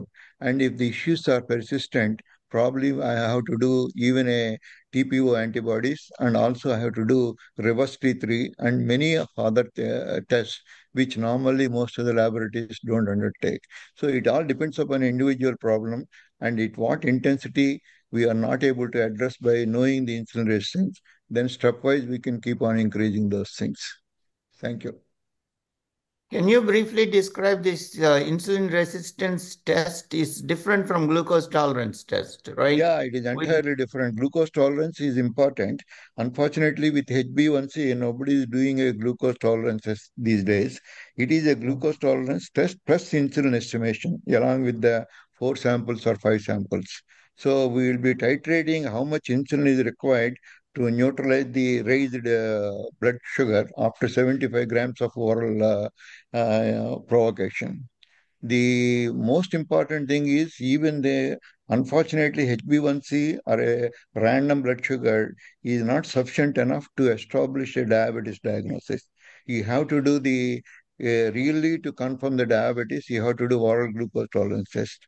So unfortunately, because more number of samples and they have to spend at the laboratory for more number of hours, and most of these people they forgotten the OGTT test. Otherwise, OGTT is more sensitive to identify the blood sugars and also to qualify the. This is the only endocrine disease, unfortunately, like a thyroid, we'll be estimating thyroid hormones. We'll be estimating adrenal hormone. Testosterone, testis, and other related, we'll be estimating ovarian hormones. This is the diabetes is the one which is caused by insulin, and still we don't estimate the insulin, only we rely on a surrogate marker like a blood sugar. Is it a sad situation? This is the only disease where you don't monitor the required insulin hormone which is causing the disturbance. On the contrary, we are just a surrogate marker like a blood sugar and estimate, and in the counseling the patient, you are all right, you are not all right. Even HbA1c is a surrogate marker, is not a direct marker of this one. So the evaluation of the diabetes itself has not properly done all these years. That's the reason why we are missing a lot of information. Any particular endocrine disease, we have to estimate that particular hormone. Hormone, yeah. Why do you think that is? Why don't we estimate insulin levels? Yeah, there are many reasons are there. The reason is insulin was discovered in 1921, and in the estimations of the insulin were not developed till late 70s. Most of the laboratories are not equipped to do that. But only diabetes identified 5,000 years ago in Indian philosophy, we diagnosed Madhumeham even without insulin knowing anything. So ever since time immemorial, the diabetes is managed by the blood sugar. And also there are many historical developments have happened for a good reasons or a right reasons or a wrong reasons. We are estimating blood sugar only for the management of diabetes, understanding of the diabetes. Now the things are changing. Including the Jocelyn Diabetic Center, they moved from the originally only blood sugar and other things. Particularly when you empower the patient how to monitor the continuous glucose monitoring and also the blood sugars at home and also on the run, and every 15 minutes now you can get a blood sugar estimation, a continuous glucose monitoring. You can control your diet and you can control your drugs like insulin or any other oral drugs. Now there is a significant amount of monitoring techniques, and more than any person, the patient is more interested in him. When once he started estimating the CGM and other things, he will be under control. The only thing is he needs an education. Yeah. Thank you. Thank you. Wonderful talk. Yeah. స్వామి గారు hand raise చేశారు. మీరు unmute చేసుకొని అడగండి ఈ ప్రశ్న ఏమైనా ఉంటే. Thanks for your valuable inputs doctor గారు. చాలా మంచి ఇన్ఫర్మేషన్ ఇచ్చారు. ఇప్పుడు ముఖ్యంగా బ్లడ్ షుగర్ లెవెల్స్ కంట్రోల్ చేసుకోవడానికి మినరల్ క్రోమియం పైకోలినేట్ చాలా ఉపయోగపడుతుంది అంటారు కదా. Can you throw some light on this chromium picolinate? Not only just chromium, selenium ani, tarvata magnesium ani, there are zinc ani, there are so many elements are required. These are all the category of the micro elements, the micronutrients. The question is the most important, the macronutrients. One, if you control these four macronutrients, one is glucose, one is proteins, amino acids, three the fatty acids, fourth is the alcohol. Alcohol, okay, we leave it that one, though it is a macronutrient and also supplies significant of energy. Each gram of alcohol provides you 7 calories. When compared to the carbohydrates and the protein, alcohol provides you more energy. So, but still its effects on the health, we are not taking into consideration about alcohol. The other three macronutrients, once they are there adequately, the micronutrients, if they are supplied in a natural form, these three macronutrients, you don't have to worry about the selenium, you don't have to worry about the chromium, you don't have to worry about the magnesium, these things. Particularly if it is organically grown, if it is not utilized by the fertilizers, usually they do contain all these small quantities, it doesn't require extraordinary thing.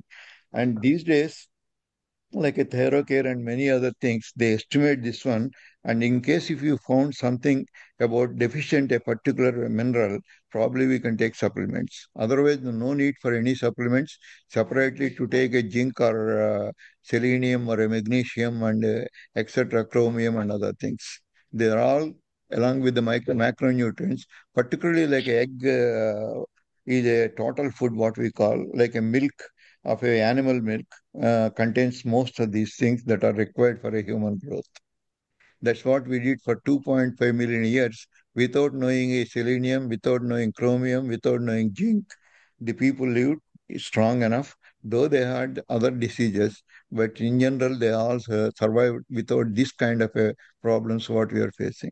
So in that way, you don't go after obsessive about this minor particularly the standardized the techniques are not there in the most of the laboratories, and also we don't know whether the estimated value really deficit in the particular individual or not. So and also there is no point in taking only individual isolated about these micronutrients. You take it in a bulk and in the more organic food, if you take it, they will get a compensation. Thank you. Unless there is some kind of like a vitamin B12 deficiency, like a pernicious anemia, or neurological deficiency, or like a thiamine deficiency, beriberi, etc., you identify a disease and in the particular thing, known things, then only you need to supplementation. Otherwise, there's no need to specifically to take a individual supplements. Thank you, sir. Got it. Thank you. Thank you. Thank you very much. Thank you. Okay అండి, ఇంకా 8 అయిపోయింది కాబట్టి మనం session end చేసుకోవచ్చు అనుకుంటా. ఇప్పుడు దాకా ఈ క్లాస్కి హాజరై శ్రద్ధగా విని ప్రశ్నలు అడిగి డాక్టర్ గారు ఇచ్చిన సమాధానాలు విన్నందుకు హాజరైన ఆరోగ్య అభిమానులందరికీ ఉపన్యాసం ఇచ్చిన డాక్టర్ పివి గారికి మన లో కార్బ్ స్కూల్ తరపున కృతజ్ఞతలు తెలియజేస్తున్నాను. తదుపరి క్లాసు డయాబెటీస్ 5వ భాగం మే 4వ తేదీ ఆదివారం సాయంత్రం 6 గంటలకు ఉంటుంది. ఈ క్లాసుకు కూడా హాజరు కావాల్సిందిగా మిమ్మల్ని అందరినీ కోరుతున్నాను.